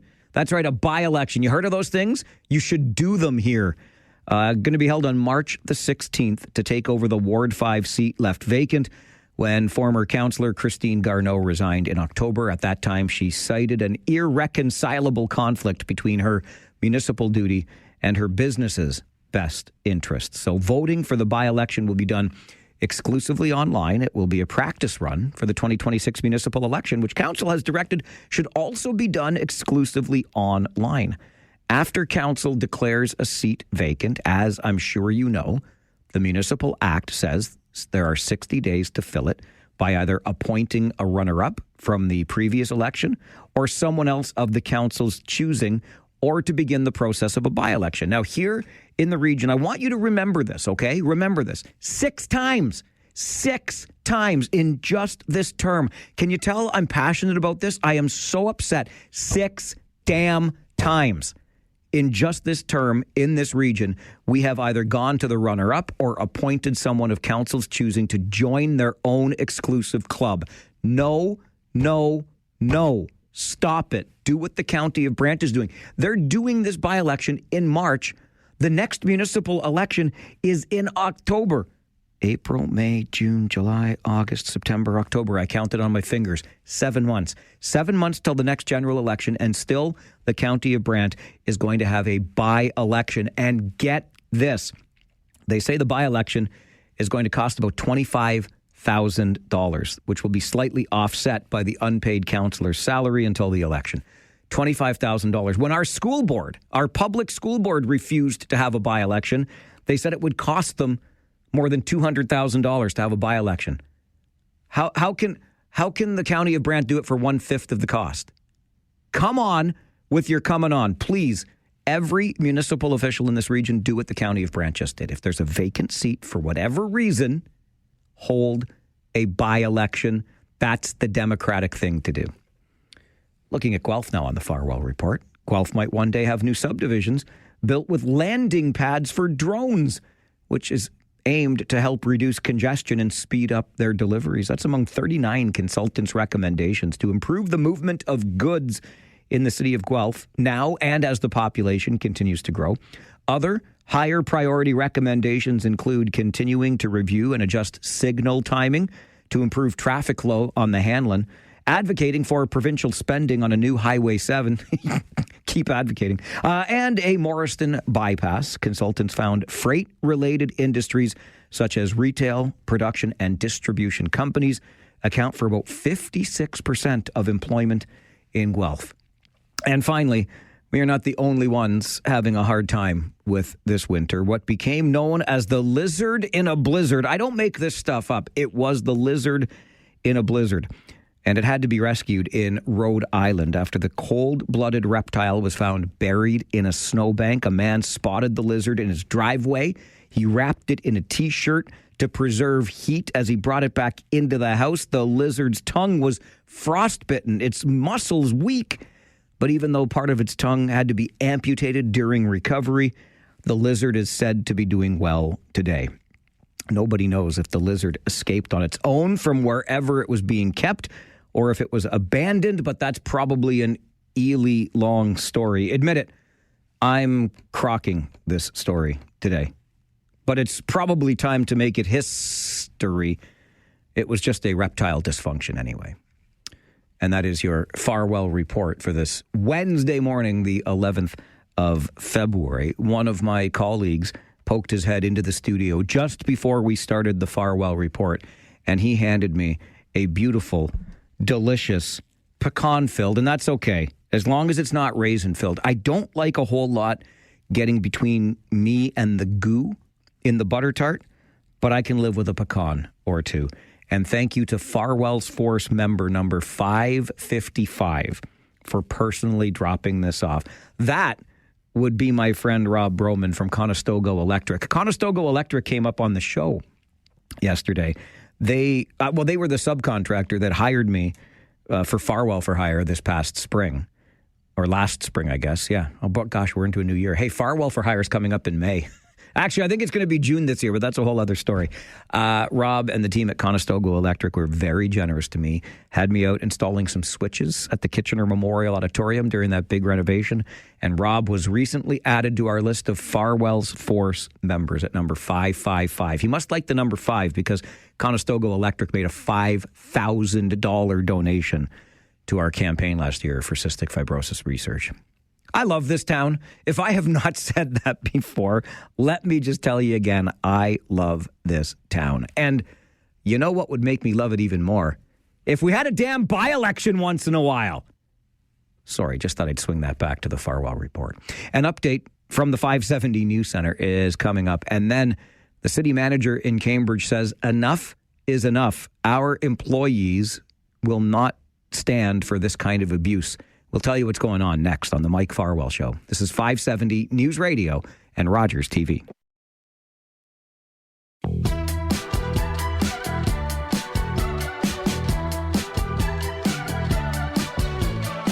In case you were wondering, the answer is yes. I devoured that butter tart during that update with Matt Hutchison in the 570 News Center. Although, if you've known me for more than 5 minutes, you know that that's not even something you had to wonder, right? Of course I was going to devour it. I don't know where that one came from particularly. So, Rob, if you're still paying attention today, feel free to drop me an email, mike@570news.com. and let me know where that particular butter tart came from, because it was unreal. Even with all the pecans, plenty of good goo in there. I love me a butter tart. It occurs to me, this is Wednesday, right? Monday, Tuesday, Wednesday, third day of the week. That is my third butter tart delivery/gift of the week already. And Susan from Sarnia brought me pickled eggs yesterday. I ask you, my friend, who is having a better week than this guy? The answer is nobody, but you go ahead and try to find somebody having a better week than this guy. A butter tart a day and an entire jar of pickled eggs. I am living the absolute dream. When a city manager in your community takes to social media, in this case LinkedIn, and posts the following, it catches your attention. Enough is enough. Let me be clear. Disagreement is part of democracy. Scrutiny is healthy. Accountability is essential. Abuse is none of those things. Harassment, intimidation, threats, and personal attacks directed at staff who are simply doing their jobs is unacceptable. Full stop. We cannot continue to normalize behavior that would never be tolerated in any other workplace. Zero tolerance means zero tolerance. Those words on LinkedIn from Rob Axiak, who is the city manager for the city of Cambridge. As I said, when a city manager in your community posts words like that on social media, it catches attention.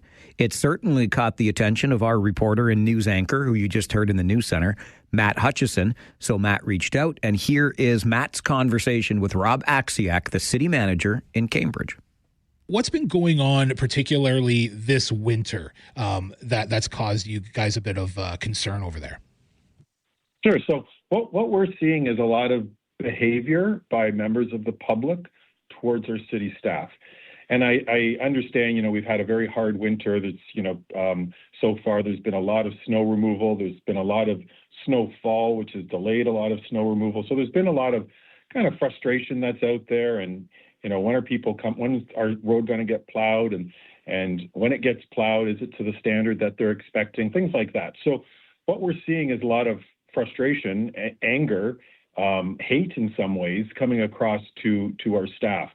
We're not just experiencing the verbal type of abuse and some of the things that our staff are hearing, or can be threatening at times. They're quite, vulgar in many ways. Lots of profanities are being said to them. This is not just our operators, by the way. This is also like our bylaw staff. This is our customer service staff at counters. This is a variety of individuals that are staff that are being abused in many ways. So, the idea here is just to start this conversation with the public, get them to understand that, this isn't okay. We've actually had people, like residents, throw things at our operators, throw shovels at trucks as they go by. Things like that are just, they're so concerning that our operators are getting, it's a tough job to begin with. And they don't want to come into work because they know they're going to go through all this abuse from the public. Is this abuse new? Is like this level of abuse new?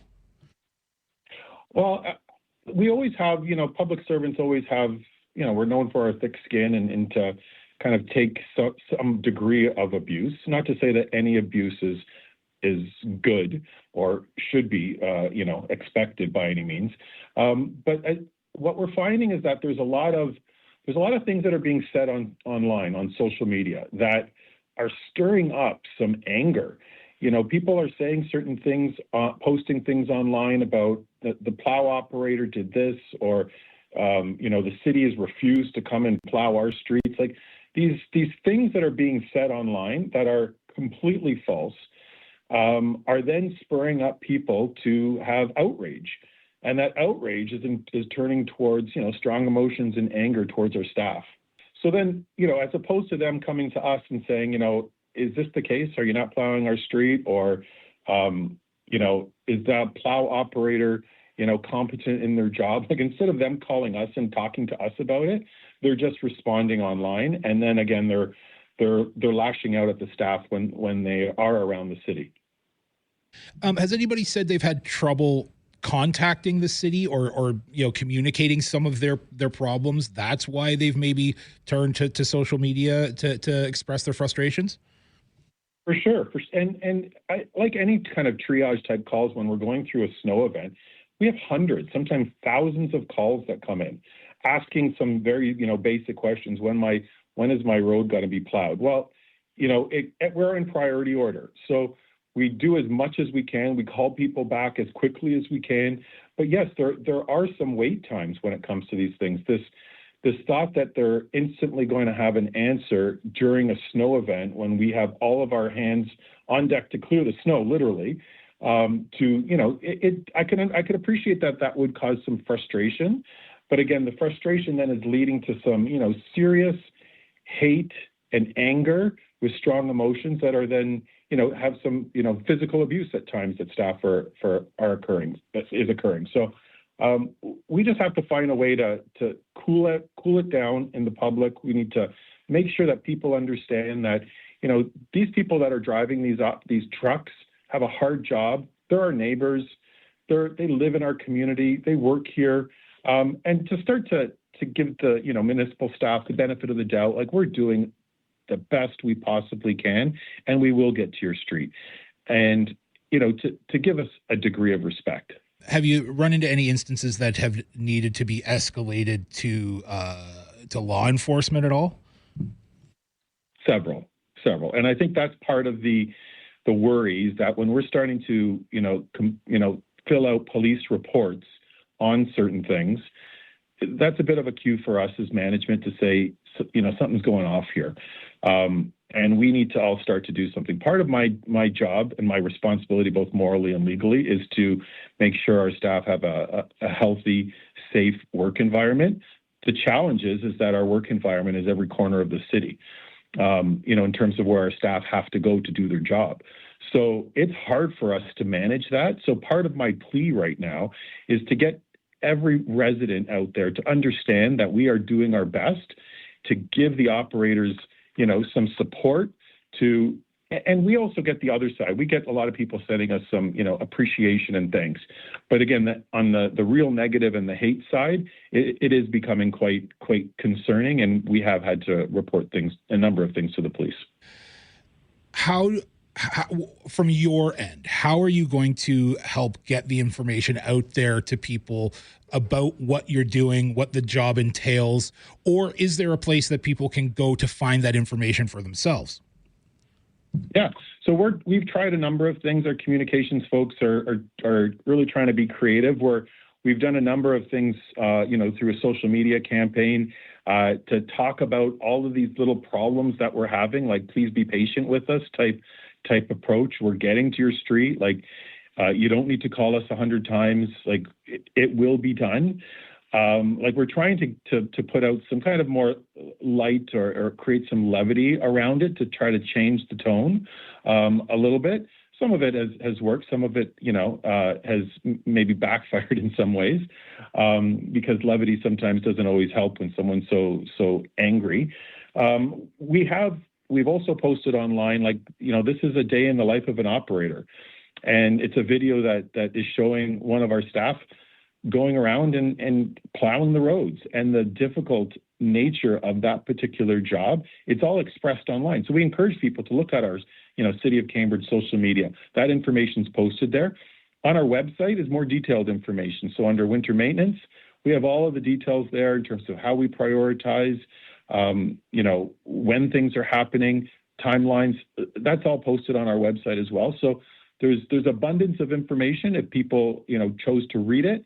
The problem is that they are reading posts that people are making and then reacting to that. What would be the best way for somebody to communicate an issue with the city? How should they contact you if they're worried that their street has been missed or they have a problem with some sort of city service or whatever? What would be the optimal way for them to communicate with you?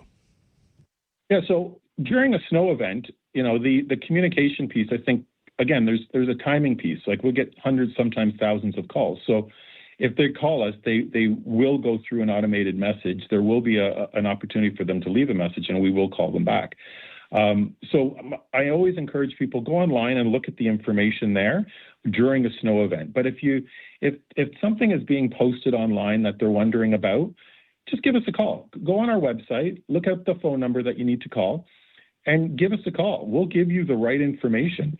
You don't have to hunt for it, but we'll give you the right information. We'll go out of our way to make sure that every resident is well informed on a particular topic. So that's the best way, is just go on our website, call the right phone number, and then we'll have a great conversation with you. That is Rob Axiak, the city manager in Cambridge, in conversation with our Matt Hutchison around the abuse being directed at municipal staff in Cambridge. And the city manager says enough is enough.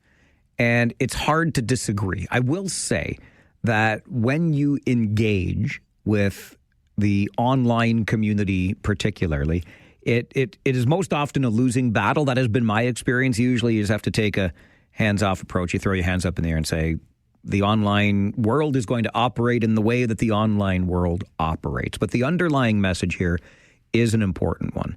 There are some things that are just not okay.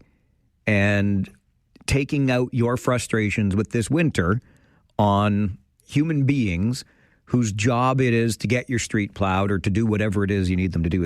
It's not like they're ignoring you. It's just been a particularly bad winter. And I hope that the message from City Manager Rob Axiak resonates with all of us here. It's been incredibly frustrating. I feel like we're almost there, although we know we're not done yet. But let's hang in there and remember, just take a few seconds, just a few, probably 10 would work, before you lash out and realize that everybody is doing their level best in these very difficult times. We're going to go the complete opposite direction now, because that's a story about people acting like jackwagons, right? Which we do a lot on this show. We talk about jackwagons because there are enough of them to talk about. But in my ongoing commitment, I pledged to you that every day on this show this year, it'll be like Christmas.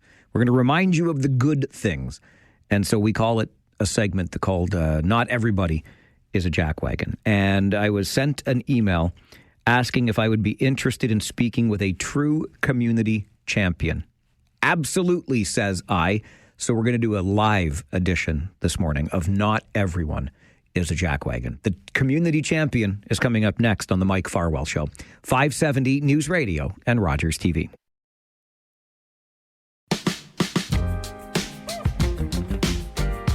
I got an email asking if I would be interested in talking on the show to a true community champion.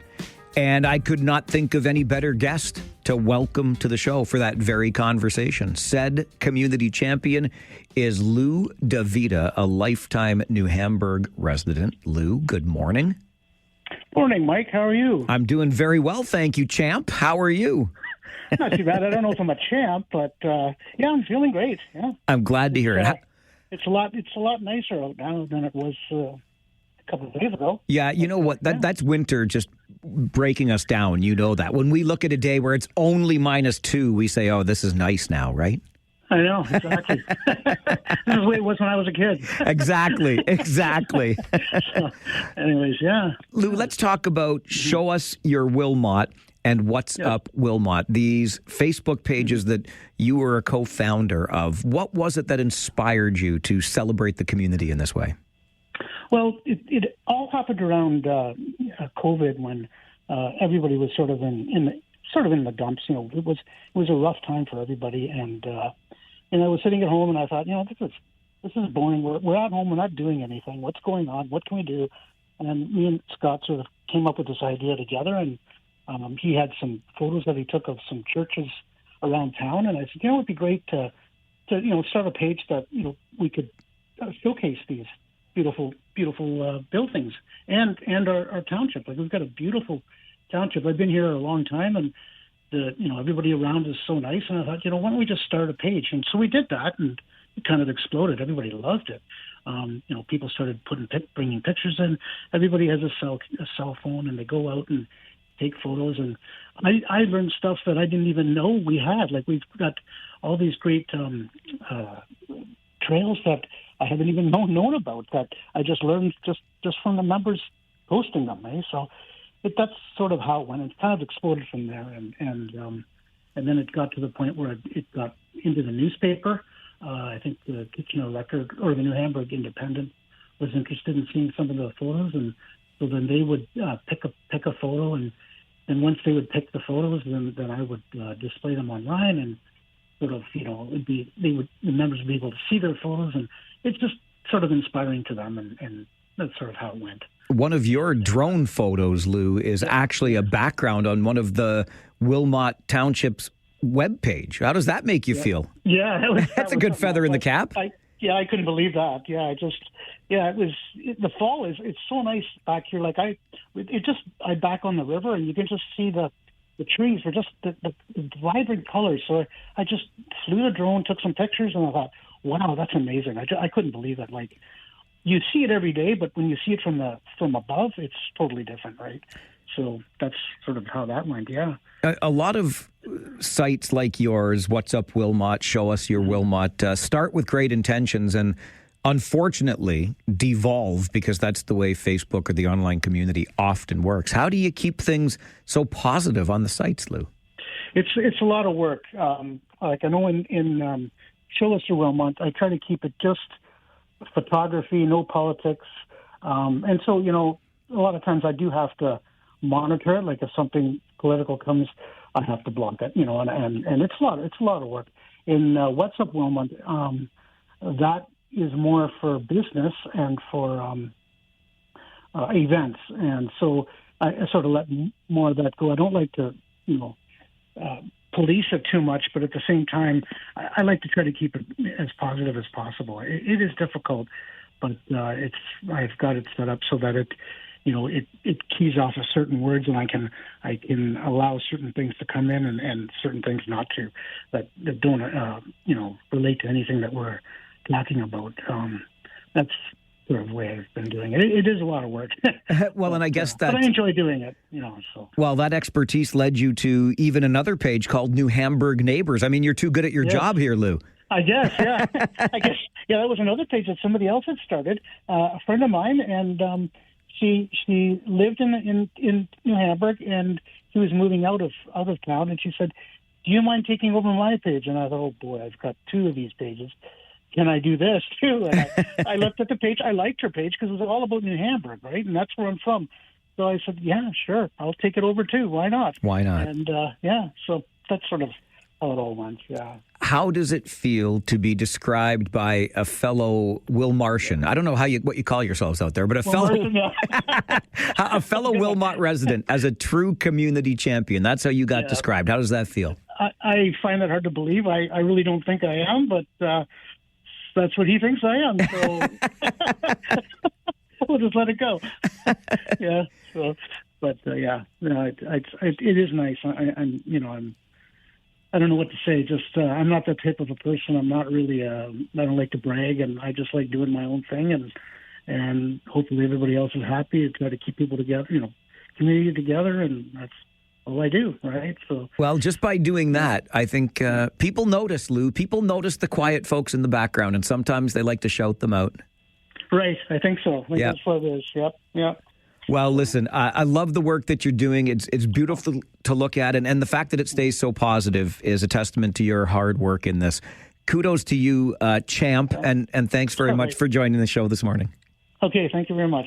Lou, nice talking to you. It's nice talking to you. Lou DeVita was a co-founder of both Show Us Your Wilmot and What's Up Wilmot on Facebook. Then along came the New Hamburg Neighbors, and I mean, I could go on and read this guy's CV to you about his service to the community of Wilmot Township. But a fellow township resident describes Lou as a true community champion. So we use that as the opportunity today to bring you a live, not everyone is a jackwagon, and you can do like Scott did. Send me an email to mike@570news.com if there's somebody that we could celebrate and share the story about our very neighbors who are absolutely not jackwagons. I'm going to get you to the 570 News Center for an update, and then let's talk water, but not so much the region's water problem, but its sewer problem. That's coming up on the Mike Farwell Show, 570 News Radio and Rogers TV.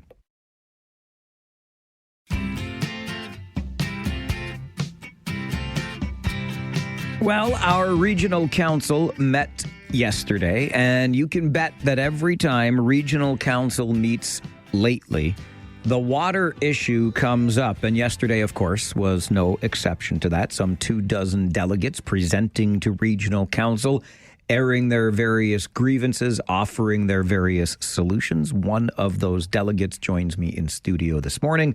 She is Barbara Robinson, the president at Norton Engineering. Always nice to see you, Barb. Good morning. You too, Mike. Great to see you. Thanks for having me on. Absolute pleasure, because you are looking at this from a slightly different angle. Yes, maybe the region has a water problem, but you say perhaps more specifically, the region has itself a sewer problem. What do you mean? That's correct. Because water and sewer are directly connected. They're not separate. And sewers, particularly in the region, well, sewers leak. Sewers always leak. And when I say leak, that means that rainwater and groundwater get into them and fill them up with clean water. So this rainwater and groundwater, so the groundwater gets in from damaged sewers, damaged connections, manholes leaking, stuff like that. And the rainwater gets in through connected downspouts. Back in the day, we connected downspouts right to the sanitary sewer. So that's all rainwater and groundwater. It's flowing away from the region through our sewer pipes. And of course, the 120 water supply wells that we have here are right in the urban areas. They're right beside all these leaking sewers. So we really need to be looking at this. It's not water. We can't look at water separately from sewers, because all the groundwater we need is leaking away through our sewers. And for some reason, and this is really important, we have a water crisis now. Sorry, Mike, somebody dropped the ball here somehow, like some balls were dropped. I don't think anybody can argue that, and whatever. We're not even carrying the sewer ball here. We have no sewer staff at the Region of Waterloo, none, zero. And we have, I think last year, 2024, the region spent $3 million on staffing for wastewater treatment, of a total staffing budget of $560 million. So they spent $560 million on staff in 2024, of which only $3 million went to the sewer side of the equation.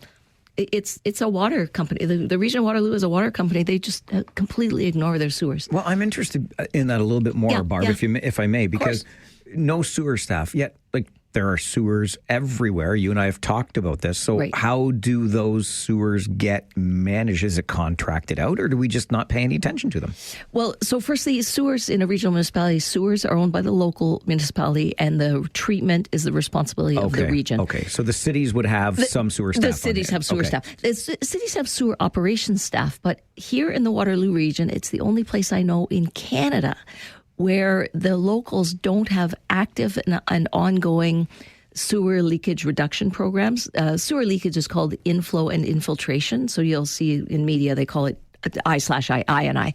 That's sewer leakage. So, we can find and fix these leaks. That's part of maintaining sewers. And if you're not finding and fixing leaks, the leaks get worse over time, and then eventually the sewer will collapse, and it won't reach its useful life. So it is important for a lot of reasons to keep after sewers. So how do municipalities do that? Well, they run cameras down all the sewer lines and find defects and fix them. And then you flow monitor in different areas to see where the flows are higher or lower. And then you kind of go down further. There's pilot projects. There's all kinds of ways that we find and fix it. We can line sewers if there's structurally okay but leaking. There's like a U-liner we put down there and pop it open once it's inside the sewer. So I work across Canada. Municipalities across Canada do this work. It's an engineering function, inflow and infiltration reduction, sewer leak reduction. But here in Waterloo Region, so Woolwich is the exception. I worked in Woolwich's sewers for 20 years doing exactly what I just told you, finding and fixing leaks. but nobody else has any kind of program. I worked at the city of Cambridge. I worked at the city of Kitchener. No sewer expertise, no I&I reduction expertise. They have operations who flush sewers and go out and they react to problems, but they're not looking for inflow and infiltration. I think that's because the region doesn't have the leadership here to encourage the locals to take care of the sewers. Would that be internal staff or council? Internal staff. We should have sewer staff there. And I'll give you a comparison. Other regional municipalities, so Halton, Peel, York, Niagara, I've worked in all those places. They're all spending $30-40 million a year on sewer staff. Sewer staff, that's regional municipalities. They also don't own the sewers, but they recognize. So here's how this all wraps up. When the region doesn't take care of the sewers, all that leakage, not only does it damage the sewers and make our system less robust, all that clean water arrives at the sewage treatment plant. So our sewage treatment plants are full of clean water, and so other regions recognize if we help the locals, they have programs and incentives and all kinds of things. If we help the locals look after the sewers, we can reduce the flow at the treatment plants, and then we won't have to expand the treatment plants as soon. Here, if the flows are too high and we're getting near capacity, they just expand the sewage treatment plant without looking at the clean water. And especially here, the other regions I mentioned are all lake-based water systems. There's an infinite amount of water. Here, that's not true. We should be trying 3 times as hard here to get that clean water.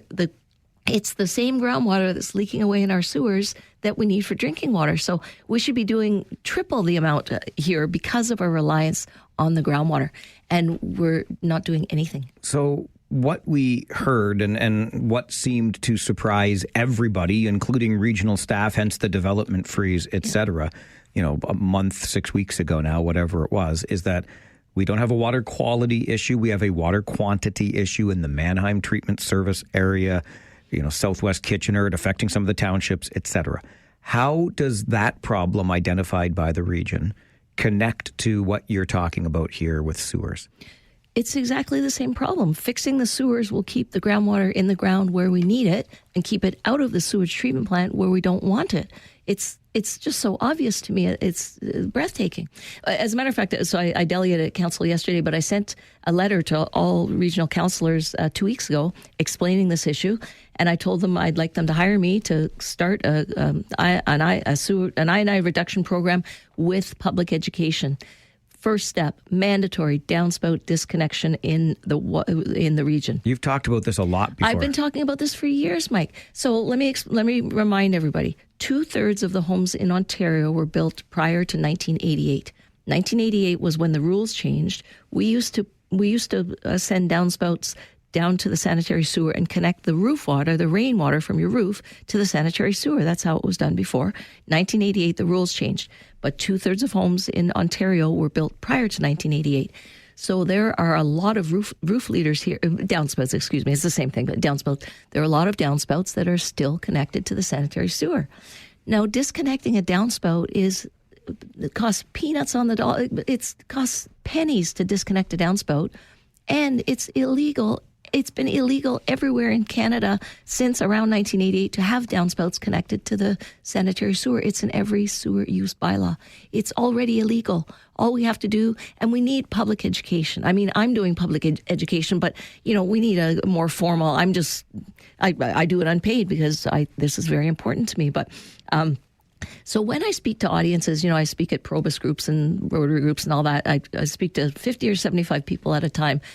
In 45 minutes, I can convince the whole room, A, to disconnect their downspout, B, to check their private sewer, because everybody owns a private sewer.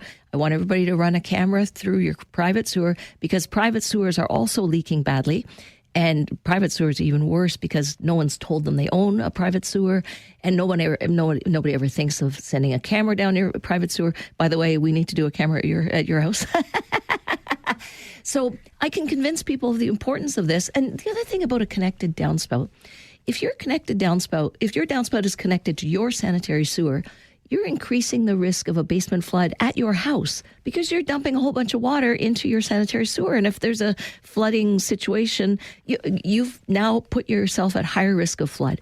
But you also increase the risk of flooding to your neighbors around you because it increases the hydraulic grade line in the sewer. And aren't some putting their sumps into the sanitary sewer as well? Yes, that's the other thing. So I said 2/3 of homes were built prior to 1988. The other third were built after 88. So instead of putting, connecting, also foundation drains used to be plumbed right into the sanitary sewer. But since 1988, we require builders to build a sump in the basement. It collects the weeping tile or foundation drain water, and then it pumps it up to surface. So that water we want it pumped to surface so it can infiltrate into the ground and support our groundwater table. Plumbers and building inspectors that I work with a lot tell me that they frequently find that people have disconnected their sump pump and illegally, well, it's already illegal, but illegally connected that groundwater to the sanitary sewer. This is a direct connection of groundwater to the sanitary sewer, and it's happening a lot. People don't like sump pumps. They're afraid of them. They don't know how to maintain them. They're afraid they're going to fail. I get all these questions when I speak to people or whatever, and I explain how to maintain your sump pump and all that stuff. So that is pure groundwater. A third of the homes. I'm not saying everybody has done this, but I know people who have done it, and people tell me they've done it when I speak to audiences about sewers. So these are both low-hanging fruit that we could take. Well, as I said in the letter to Region, I can start Monday. Let's do a whole public ed campaign, and we need a mandatory downspout disconnection, but also mandatory and enforced. Meaning, we can't just ask people to do it and take it on trust. This is really important. We need bylaw officers. We could get students to do it, whatever. I mean, I've got this all figured out because I've been doing it across Canada. Why aren't we doing it here? Right. It's a great question, and I know it was one that you posed to Regional Council yesterday in your delegation. We'll continue the conversation in studio with Barbara Robinson, the president at Norton Engineering. Region of Waterloo doesn't have so much a water problem as it has a sewer problem. Stay with us on the Mike Farwell Show, 570 News Radio and Rogers TV. Barbara Robinson is in studio with us. She is the president at Norton Engineering. She delegated to Regional Council yesterday, one of about 24 folks there to talk about the region's water issues. And according to Barb, it is as much a sewer issue as anything around here. I'm just thinking on what you said, Barb, about all houses since 1988 have not been discharging downspouts into the sanitary sewer. So 2/3 of the homes in this region are pre-1988. Correct. Are they grandfathered? Is that why there's been no action taken? No. Sewer use bylaws are legal in present time. The City of Toronto has a mandatory downspout disconnection program because they have all kinds of basement flooding there. So municipalities are starting to do it. I'll tell you why. Traditionally, municipalities don't want to do things that upset residents, right? So making people disconnect the downspout, then they have water that they need to do something with, and sometimes they're icing. But there are solutions to all those things. I mean, people have figured out all kinds of ways to manage this. So back in the day, that's why municipalities didn't address this issue. But we're not back in the day anymore. It is the climate change era. National best practices insist that municipalities enforce their own sewer use bylaws because we need capacity in our sewer. Well, here we need that water for drinking water, but in a place that doesn't need the water for drinking water, that clean water is using up capacity in our sewers. And if a big rain comes or whatever, and a lot of our capacity is taken up with stupid water that shouldn't be there, the risk of flooding increases. So it's a climate change era policy. So, and again, I speak to rooms full of people all the time, and I'm able to convince them in 45 minutes. I mean, because people email me after and say, I disconnected my downspouts, and I had the plumber come and camera the pipe to make sure it was okay. The other thing about, I mentioned hiring a plumber for $300 to run a camera through your private sewer. Here's the thing. If your private sewer is about to collapse, you have no way. The only way to know that is to have a camera run through, and the plumber has to do it for you. Wouldn't you rather find out your sewer is in terrible condition and is about to collapse ahead of time? So now, you paid a plumber $300, but you can fix the problem and avoid the basement flood. If you don't address it with ongoing maintenance, then the sewer can collapse and you get a basement flood. I seem to recall when we last talked about downspout disconnection, Was it $10,000 or am I imagining that? No. So, sorry, that was a misnomer. Downspout disconnection maximum would cost a resident $300. You go to the hardware store, you buy the elbow and an extension. You want that extension well away from the foundation wall of your house because you don't want the water going down into the weeping tiles. No, the only thing that would cost $10,000 is if your sewer is in terrible condition and is leaking badly. Let me tell you something else about sewer laterals. So back in the day, in the 30s, 40s, whatever, the sewer lateral, so the pipe from your house to the property line, it used to be just pieces of clay pipe butt ended together. Pieces of clay pipe, no joint, no connection. There was gaps between them. So those old clay pipes are leaking like sieves. Groundwater is just leaking away in those pipes. So, but there's lots of solutions that aren't as expensive. So $10,000, it might be $12,000. That's a full replacement of your sewer by open cut, meaning you have to dig up your whole lawn. But there's other solutions that are cheaper and easier, just like your roof. If you wait till the thing collapses, you have to put on a whole new roof. But if you have a couple shingles coming up here and there, you go in and patch them up and get some more life out of your roof. So remember I said we could line the public side sewers? Well, same on the private side sewers. We can line it with a liner to prevent the leakage, or we can do something called pipe bursting, which was done at my house. So basically they drag a new pipe inside the old pipe mechanically, and it bursts the old pipe and it becomes a new pipe and it doesn't leak.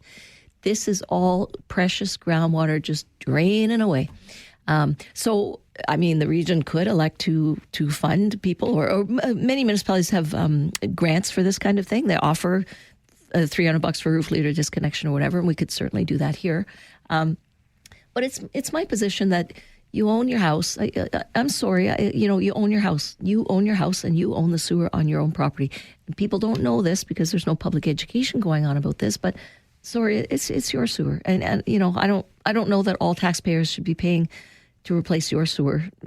Let's face it, people who own a house are probably in a better situation today in today's world with people struggling financially. I would think, in general, would be in a better situation than renters or whatever. So, do you think, Barb, that fixing this sewer problem in and of itself will cure what ails us water-wise right now? As I said at council yesterday, doing this may well buy us 2 or 3 more years of water. Like, I don't know. We can't calculate. There's no way to calculate the number. We should be doing this stuff anyway because it gets the water out of our sewers, which is in and of itself a good reason to do it. But we could buy ourselves a few years of capacity that we could take the development freeze off. And like I said, I wrote to council. I said, I can start on Monday. And I'm just going to do what I've been doing all along. I'm just going to do it for the region with more backing and support and all that. And let's, I would go around and do public meetings like I speak to the public and just explain why we need to do all these things.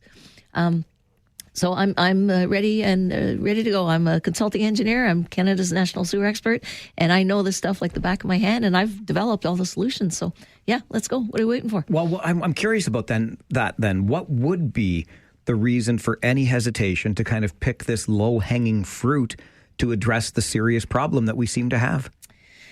Well, I haven't been hired by the Region of Waterloo since 2005. Yeah.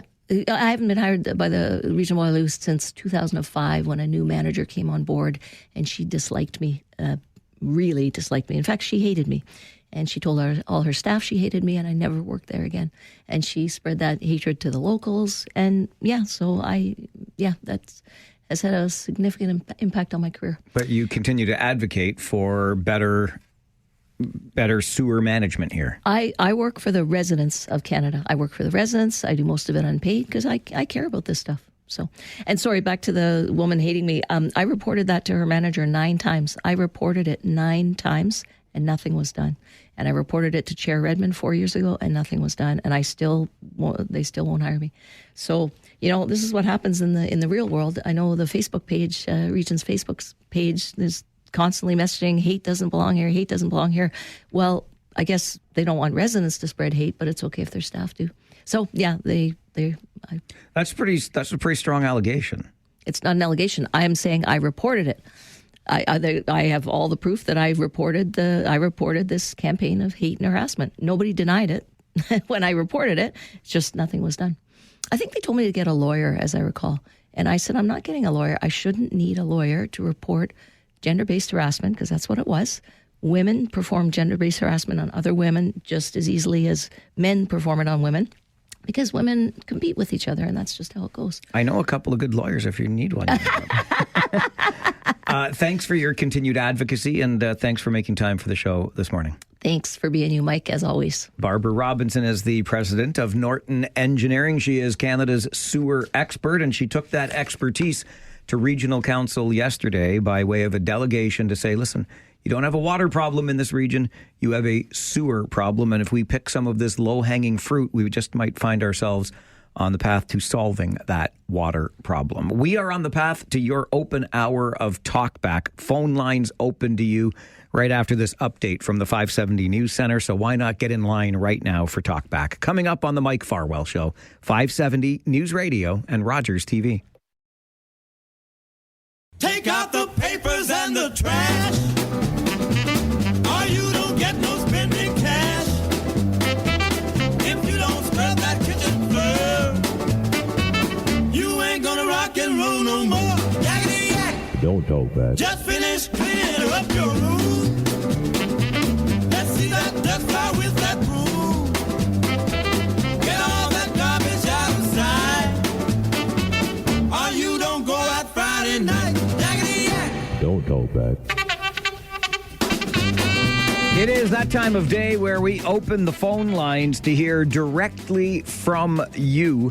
It's the Talkback Hour, and you know the numbers. 519-570-2545, star 570, or 1-800-570-5715. I remind you of all of those numbers because lines already getting busy. If you can't get through on one of the lines, try another one. Little trick for you there. Even the 1-800 number, which is usually the last one to fill up. You can call it even if you're in town and get through and join us on Talkback. And I'll get right to the phones and keep as many calls on the air as we can get, starting with George in Cambridge. Good afternoon, sir. Yeah, good afternoon, Mike. How you keeping? I'm well, thank you. And you? Good, good. Before I say what I'm going to say, did you ever find out what's happening with Larry Fedoruk? How do you mean what's happening with him? You're going away. You have a lot of time space, but you're not using him. What's going on with Larry? I wish I knew the answer to that, George. I have only theories, so I don't know. I hope we get to hear him again at some point, but in the immediate future, you're getting a best of show tomorrow and a best of show on Tuesday.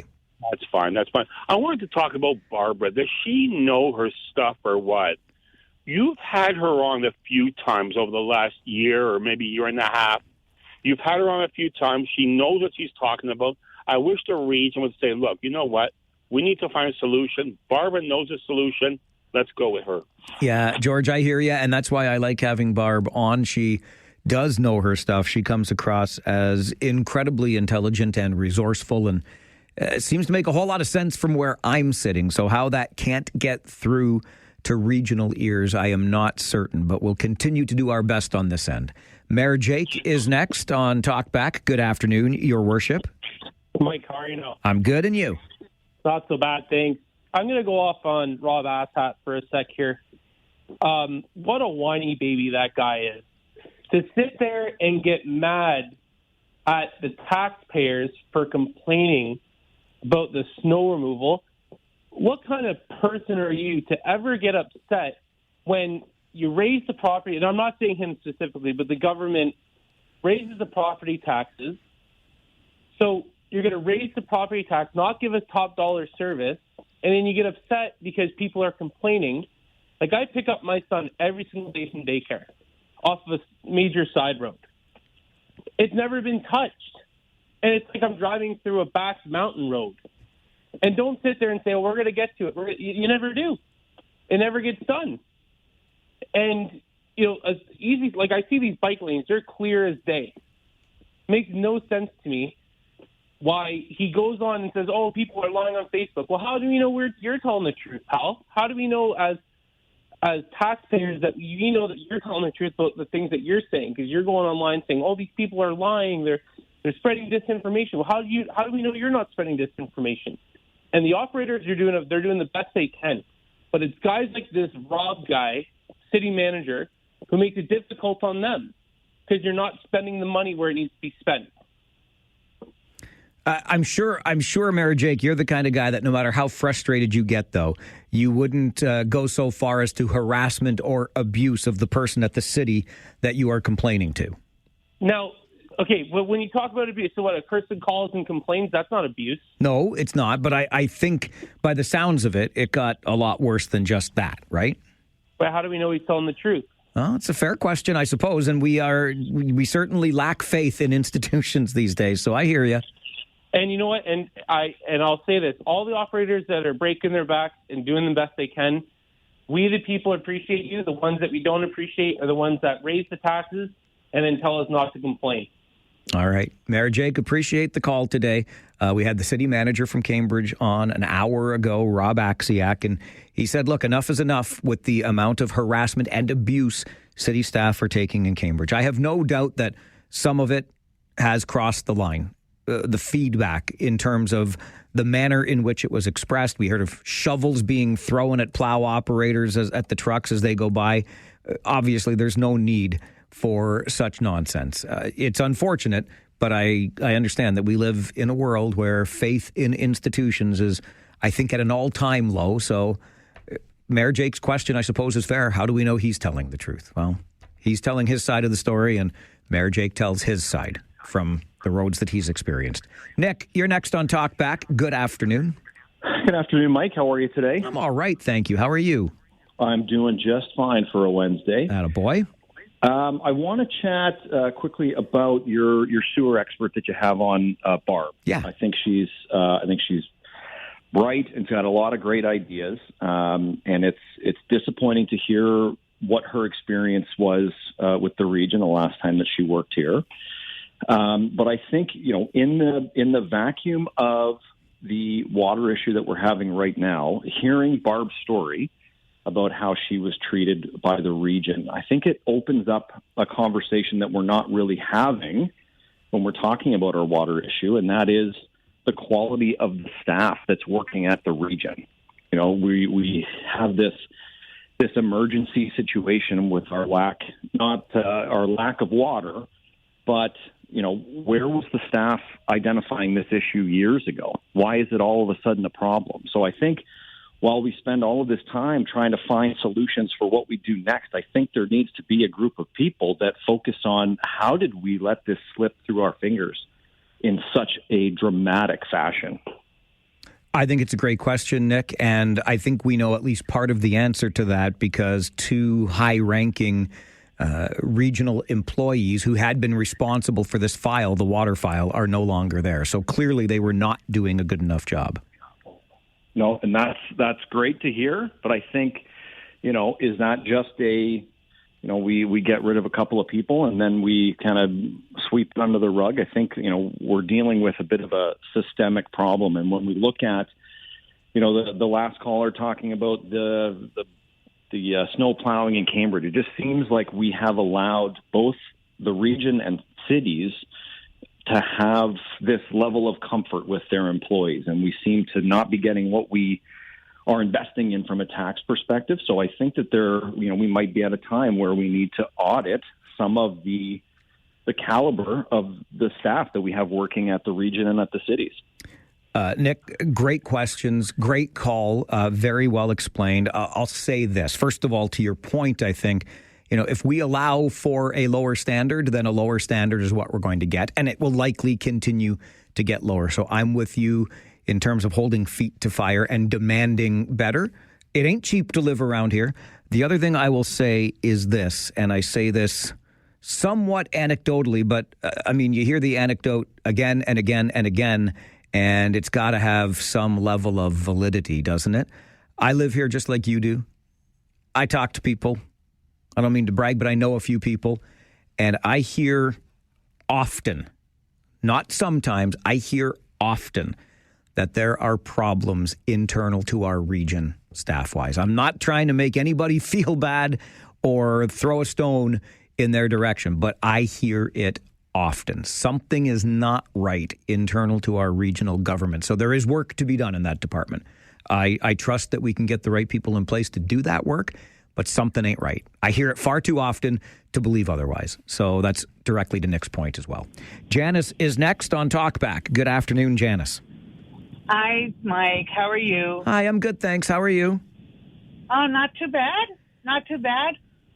I was listening to your show at 11 o'clock with the CEO of Cambridge. Rob Axiak, the city manager, yes. Yeah. And I worked for the city for many, many, many years. And I worked with the guys that did the plowing. And they used to laugh at people throwing the shovels out there because they would just keep plowing and laugh. And it was a joke on how many people threw shovels at them every day. And, like, sure, the people say stuff on the line, but it's all talk, no action. So what are you saying? Like, sticks and stones may break my bones, but words will never hurt me?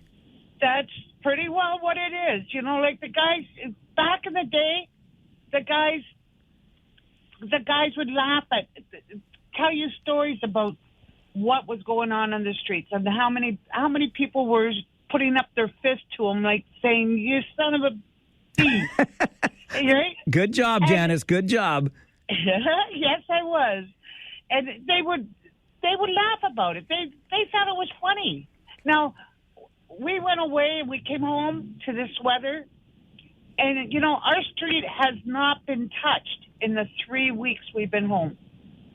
But every street around us has. So, why is this, no wonder the city taxpayers are upset. Yeah, But the guys are doing the best they can, and they've always have. Janice, I really appreciate that call. Thanks for calling today. Okay, thanks, Mike. Great to hear from you. You know what?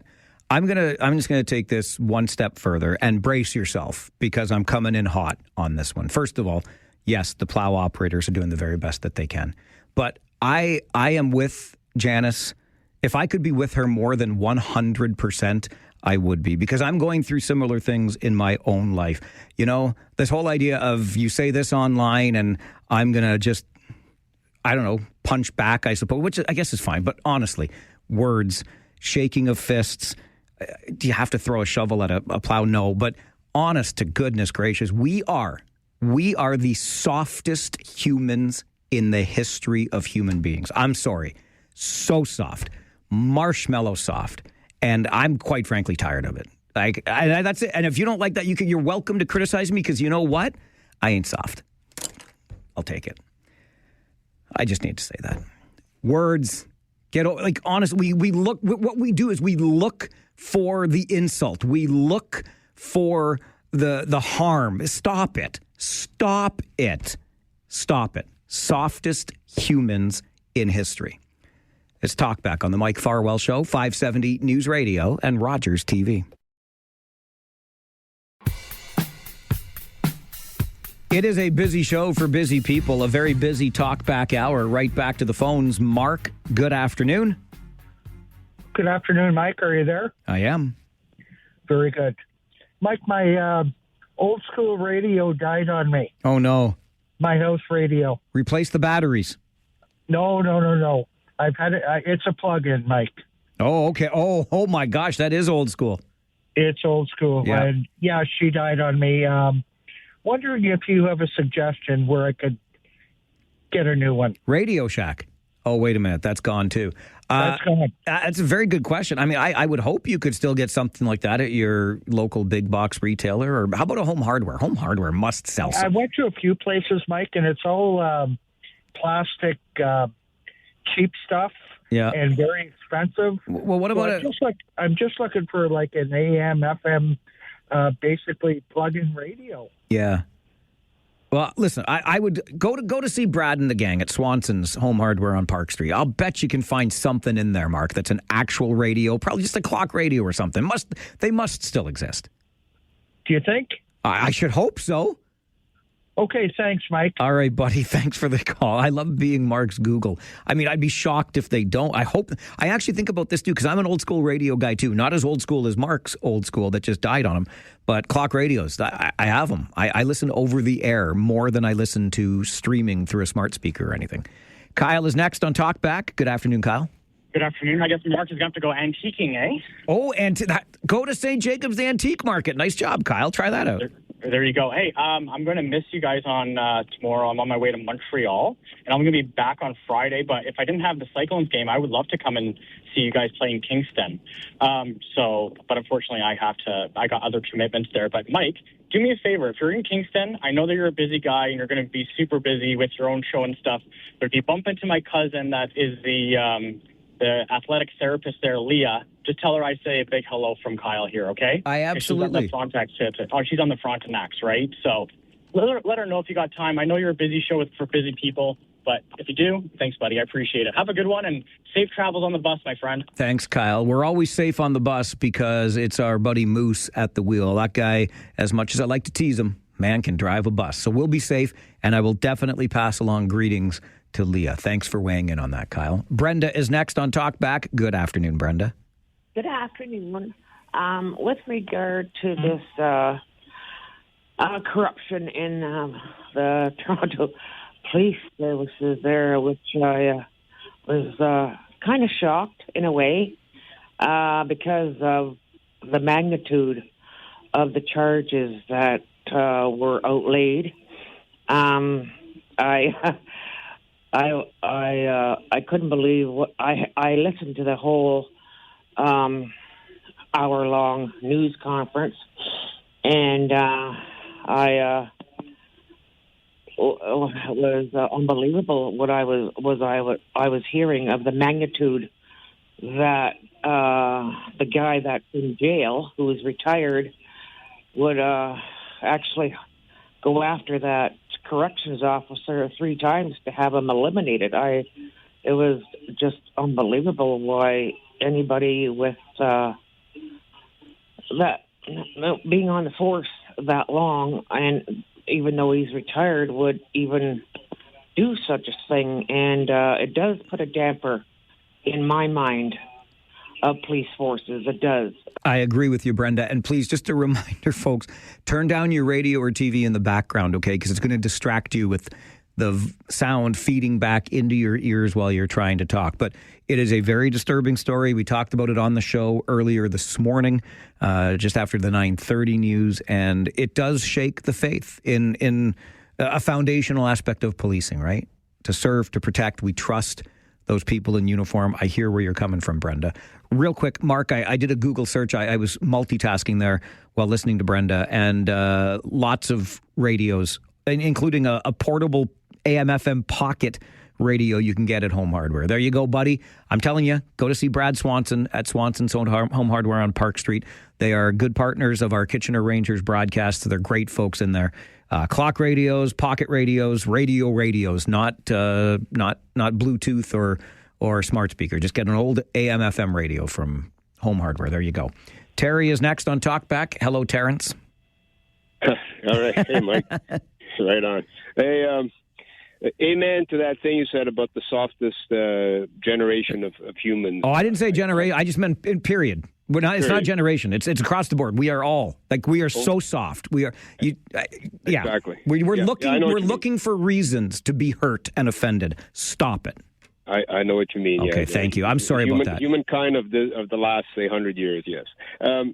Hey, Mike, was that Whitney Houston thing this morning, was that done intentionally? Because I know you had a couple of days ago, Greg was on, and he was questioning why the NFL puts on that certain halftime show? No, I may have thought of that, but no, it was today is the 14th anniversary of Whitney's passing, that's all. Yeah, I got it, because, as far as I'm concerned, my opinion, of course, take it for what it's worth, Whitney Houston music to me is garbage, so I thought because... Hey, whoa! That girl can sing! It's hard on the ears, Mike, oh, anyway. But Terry, oh my gosh! Well, that's what Greg was saying. That is a strong... Those are fighting words, Terry. Especially when she's not around to defend herself. But anyway, that is a gorgeous voice she has. No, I didn't say her voice, her music.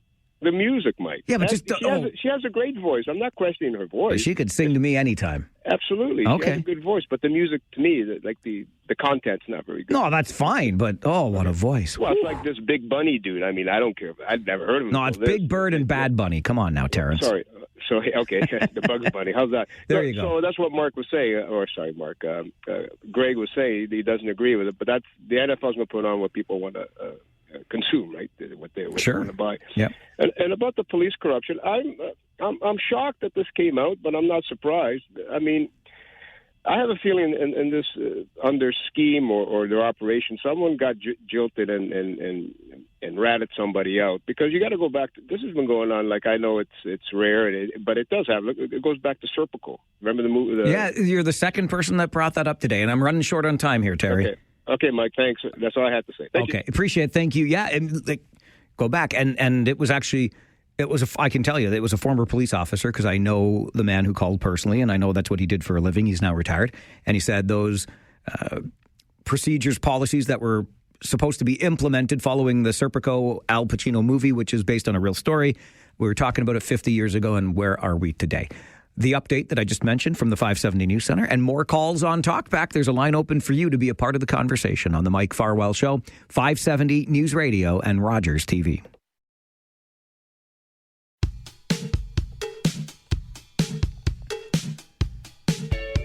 It is the daily Talkback Hour on the program. We open the phone lines so you can have your say. And it really is that. Say what you want to say. We keep it clean on the radio. It's family friendly enough for that. But just have your say. I'm not going to take what you say as some sort of personal insult to me. You're just saying what you want to say. I'm okay with that. If you make it an insult to me, well, that's up to you as well. But I always say that's a you thing then. But I'm not looking for anything nefarious in the words that you say. If you want them to be nefarious, you make them that way. Maria, Farwell's Force, member number 278. Good afternoon. Good afternoon, Mike. I wanted to say that I agree with officers being suspended without pay. Amen to that. They are paid very well on our taxpayer dollars. And I also would speculate that probably no police service is squeaky clean. Keep in mind, locally, we had policewomen come forward with sexual allegations against Waterloo Regional Police members that were on their platoon. That's a very good point. A very good point. Yeah, that's all. Thank you so much. I appreciate you. Maria, just before you go. Yes. Okay, I looked at my list now. I don't have you as 278, so I made a mistake somewhere. Oh, okay. Are you sure it's 278? Well, I did send an email maybe a month ago with a request for 278. So if you want to give me something different, that's okay too, Mike. I'm going to go find that email and we'll sort it out. We'll get to the root of the problem. Okay, love. Thanks, Maria. Thank you. Bye-bye. Okay, bye-bye. I know who that Maria is. She is one of the kindest emailers I have on this show. So all of you trying to insult me over email, it won't work. I've got Maria's emails to level everything out. Preston Paul, I know this guy, Farwell's Force member number 45. Good afternoon, Mike. Hey, buddy, how are you? Not bad. I got a few things. Okay. I like Mayor Jake, what he had to say. You know, these snowplow guys, if the management would teach them how to do the job properly and not speed when they're doing it. I walk Bishop Street, and the city plows, at least on the south side, from King Street, Preston, all the way up to Hesper Road, that they plow, the little plow they use. And then the city comes by, and there's no median there at all, and they throw the snow off the road and just bury the sidewalk. Now, I can walk. I have no problem, but there's a lot of people that use walkers and older people that try and walk, and all the snow and the chunks on the sidewalk. It's just appalling. Like, if these guys were surgeons, nobody would live because they weren't taught properly how to do the job. Slow down, do it properly, and people would get along a lot better. All right, Paul, appreciate the call. Thank you. Thanks, Mike. Yep, great to hear from you. Here's something interesting. Again, anecdotal. And maybe it's because we had Cambridge City Manager Rob Axiak on the show today talking about the abuse, harassment unacceptable behavior and vitriol directed at staff in the city of Cambridge. I appreciate a manager standing up for the employees, no question about that. But the complaints that I have been hearing throughout this winter, mostly recently, have all been directed at Cambridge. I've got my own complaint, and I'm going to take video of this goofy mess that the city of Kitchener made. I've expressed so many times I'm so disappointed in what they've done to East Avenue in Kitchener, but that's a separate issue. But I haven't really heard from folks in Waterloo or Kitchener or out in the townships, but Cambridge constantly. Again, the number of people calling leads me to believe, where there's smoke, there's fire. What is going on with the snow clearing in Cambridge this year? Why is it so bad? Why has it got people so frustrated? If I were a city manager, I would also be asking that question. Lisa is with us on Talkback. Hello, Lisa. Hello. I think I'm number 59, but I know you corrected me the last time. Oh, gosh, Lisa. Okay, well, I got to go to the OG pages here, and look at that. 59 says Lisa. Woohoo! Atta girl. I like the conversation about the Waterloo Region water management. I think that's very timely considering how much snowmelt we're going to have in the next little while. I think they should go a step further when they disconnect their downspouts. Everyone should get a rain barrel. And I'll tell you why, because at least where we are, we have water restrictions once we get into the summer months. And we've got, the last couple of years, we've gotten more of a vegetable garden. We also have flower beds and some hanging plants.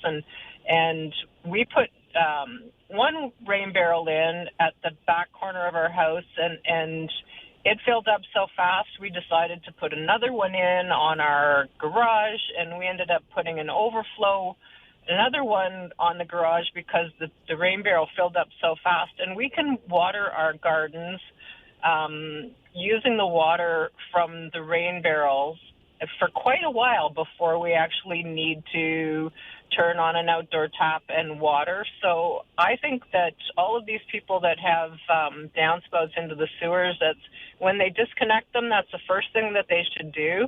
It's amazing how much water use you get from that. And I think that would be a program that the city might want to look into. I know they do some rain barrel subsidies, but I think they should expand it, and it's a great thing to do, and a lot more people should look at doing it.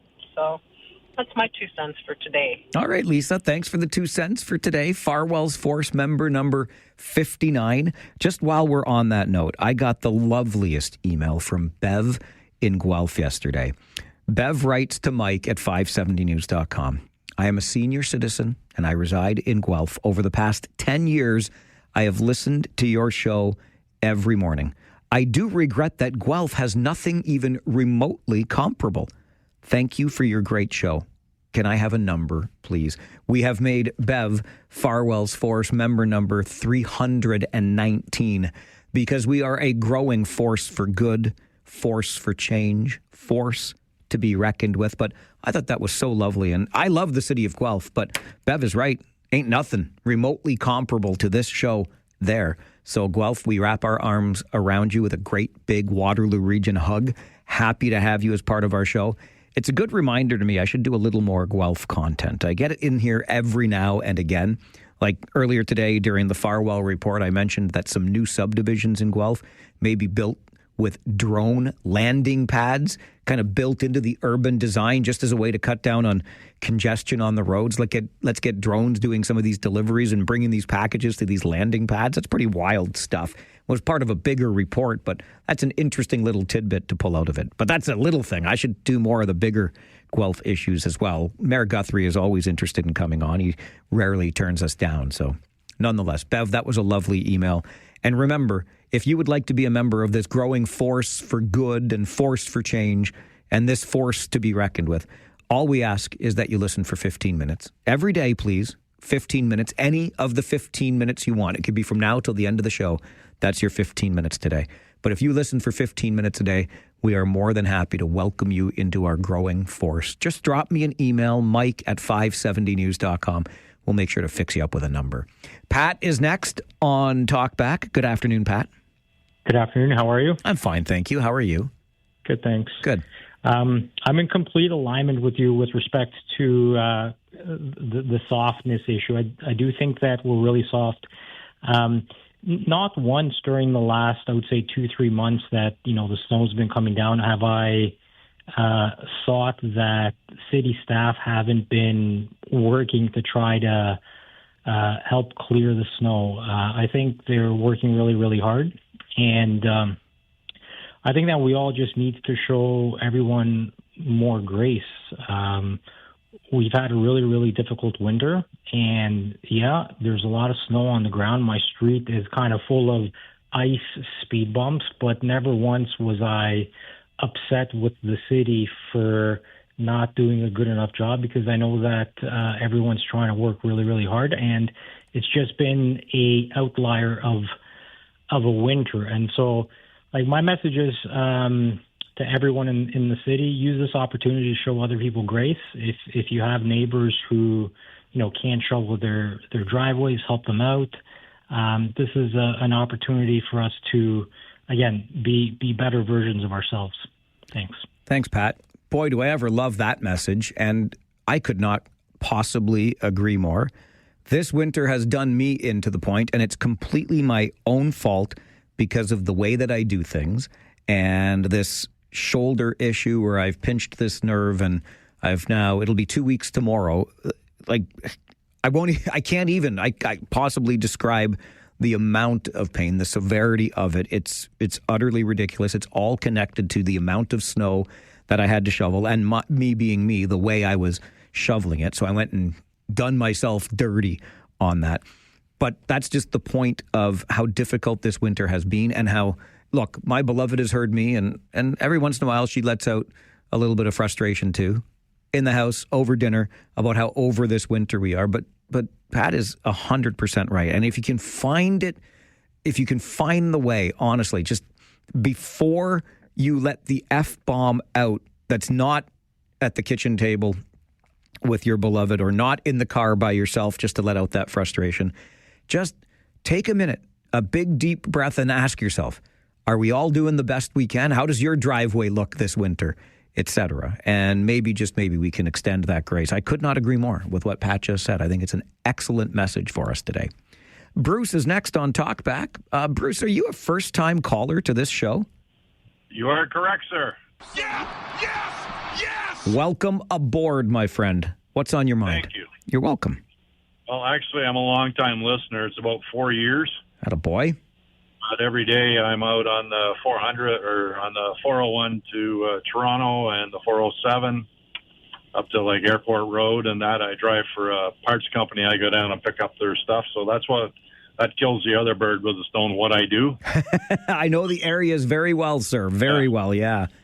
So I leave at 8:30 in the morning, and I just got back 10 minutes ago. So I catch the bulk of your show. Sometimes I have to do a couple stops here and there, so I miss some of that stuff. But also I get most of it. But when I'm getting my skid loaded and that sort of thing, I'll miss out on a few things. But anyway, good show. I've got a couple quick things I'll do about the winter that we're having. That's fine.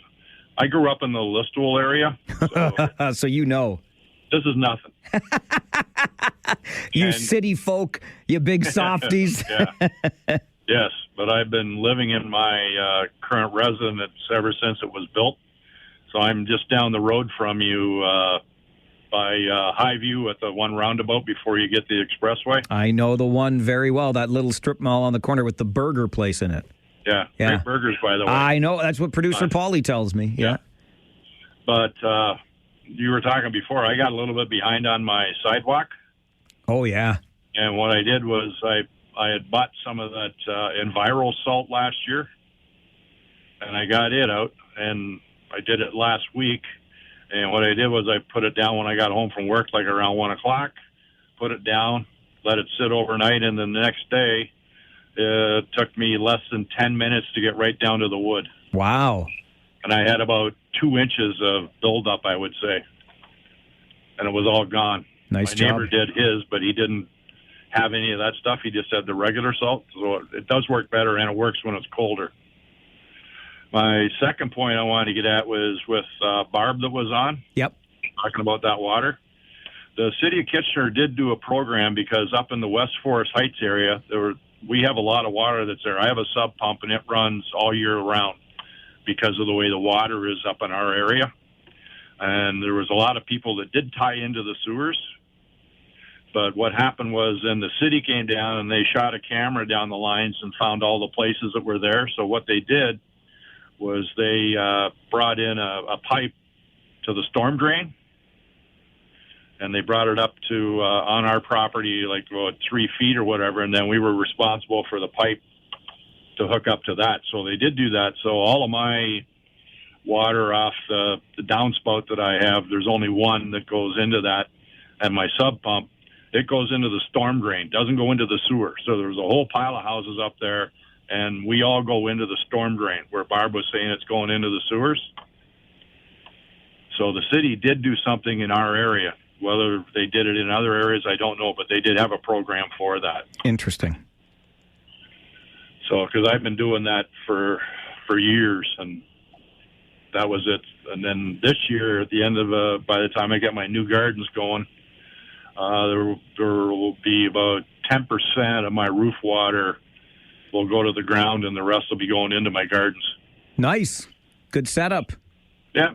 So that's about it. So I could call in when I'm doing it, but I consider it distracted driving, even though you're hands-free. I get it. I know. I feel a little bit weird, too, but a lot of times on my drive home from work, even though it's only about 15 minutes, I'll use that as time to make some phone calls if I have any outstanding, but It's a weird feeling sometimes. It's a little tougher for me because I'm out on the 401 dealing with the new breed of truck drivers. Oh, boy. There's a lot of trouble out there these days, isn't there? Yes, there is, and I've been doing it for 4 years. I'm crazy. I'm semi-retired. Anyways. Well, Bruce, I won't take up any more of your time, but I will give you, I've sent you a couple emails and that, so I'm that Bruce. I got it now. I wondered, because I don't know too many Bruces, so it's good to have a voice to the emailer. Well, you know one of the best ones now. I do indeed. Bruce, it's great to hear from you. Thanks for calling into the show today. Thank you. All right. Bye-bye. Stay safe out there, too. Those 400 series highways ain't no joke. It's the Talkback Hour here on the Mike Farwell Show. 570 News Radio and Rogers TV.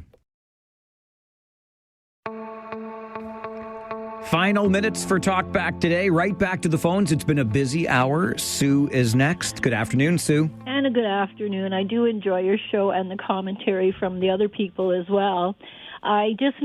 You wanted to have warmer weather. Well, we're having warmer weather. Yes, we are. I'm not mad. You got to bring out your rubber boots now because people don't open up the drains, and that's where the fun's going to be. And I've even seen some on Weber Street. I pull over to the far lane so a person won't get sprayed with the water. Nice of you. That's very nice of you. Very considerate. Yeah, I know. We got to clear those things. Surprise ones, that you don't see. And oops, sorry, But I just thought you wanted that warmer weather. I thought it would be nicer to have had a little bit less of a transition to being too warm, so we could have some more of that evaporation going on the snowbanks. But anyway, keep the drains open, please, people. That's a good message, Sue. Thank you for that. It's a really, and I've been pounding away on this. I talked about it yesterday when the city of Waterloo put out its post about keeping fire hydrants clear. Yes, absolutely. What about the catch basins, folks? We got to make this a part of our messaging, please, and thank you. Grant is next on Talkback. Hello, Grant. Well, good day, Mike. Force number 1 million. No, you're not force number 1 million. Are you even on the force? I don't even know if you are. You make up things, Grant. You make up stories.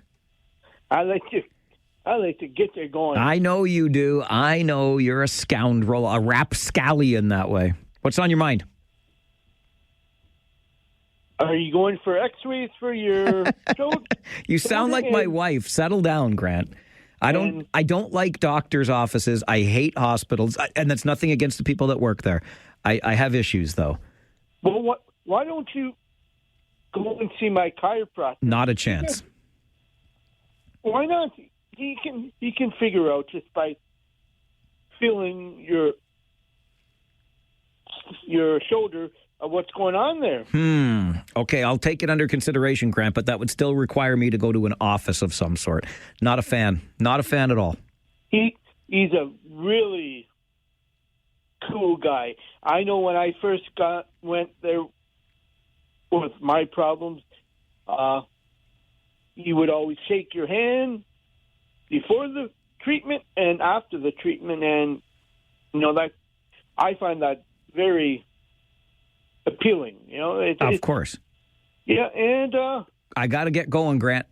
Okay. All right. Thank you. Bye-bye. I'm sorry to interrupt because we got 30 seconds left, and I need to remind you, programming coming up in the next few days. I will be away tomorrow, tending to some family business before my Aunt Sandy passed, and many of you have sent messages about that because Aunt Sandy spent decades working at the Waterloo Region Record back when it was the KW Record. And I'm going to spend some time with my family tomorrow instead of coming to work. And then I'm going to hop on the bus with the Rangers. So tomorrow you will get a best of, or as I like to call it, least worst edition of this show. And then I'll hop on the bus with the Rangers. Friday morning, I'll do the show remotely from Kingston. So we'll all gather around our radios together and I'll be in the Limestone City. And then I'm off with the Rangers for the weekend. And next Tuesday, after being away all weekend and working family day, I'm going to take a day for myself. So you'll get another least worst edition of the show, and then we'll be back to regular stuff next Wednesday. But I won't be here tomorrow, back on Friday, and you are invited for the usual Friday fun, including All Request Friday, the Not $1 Million Question, the Round Table, and so much more. My name is Mike Farwell. You are a force for good. Bye for now.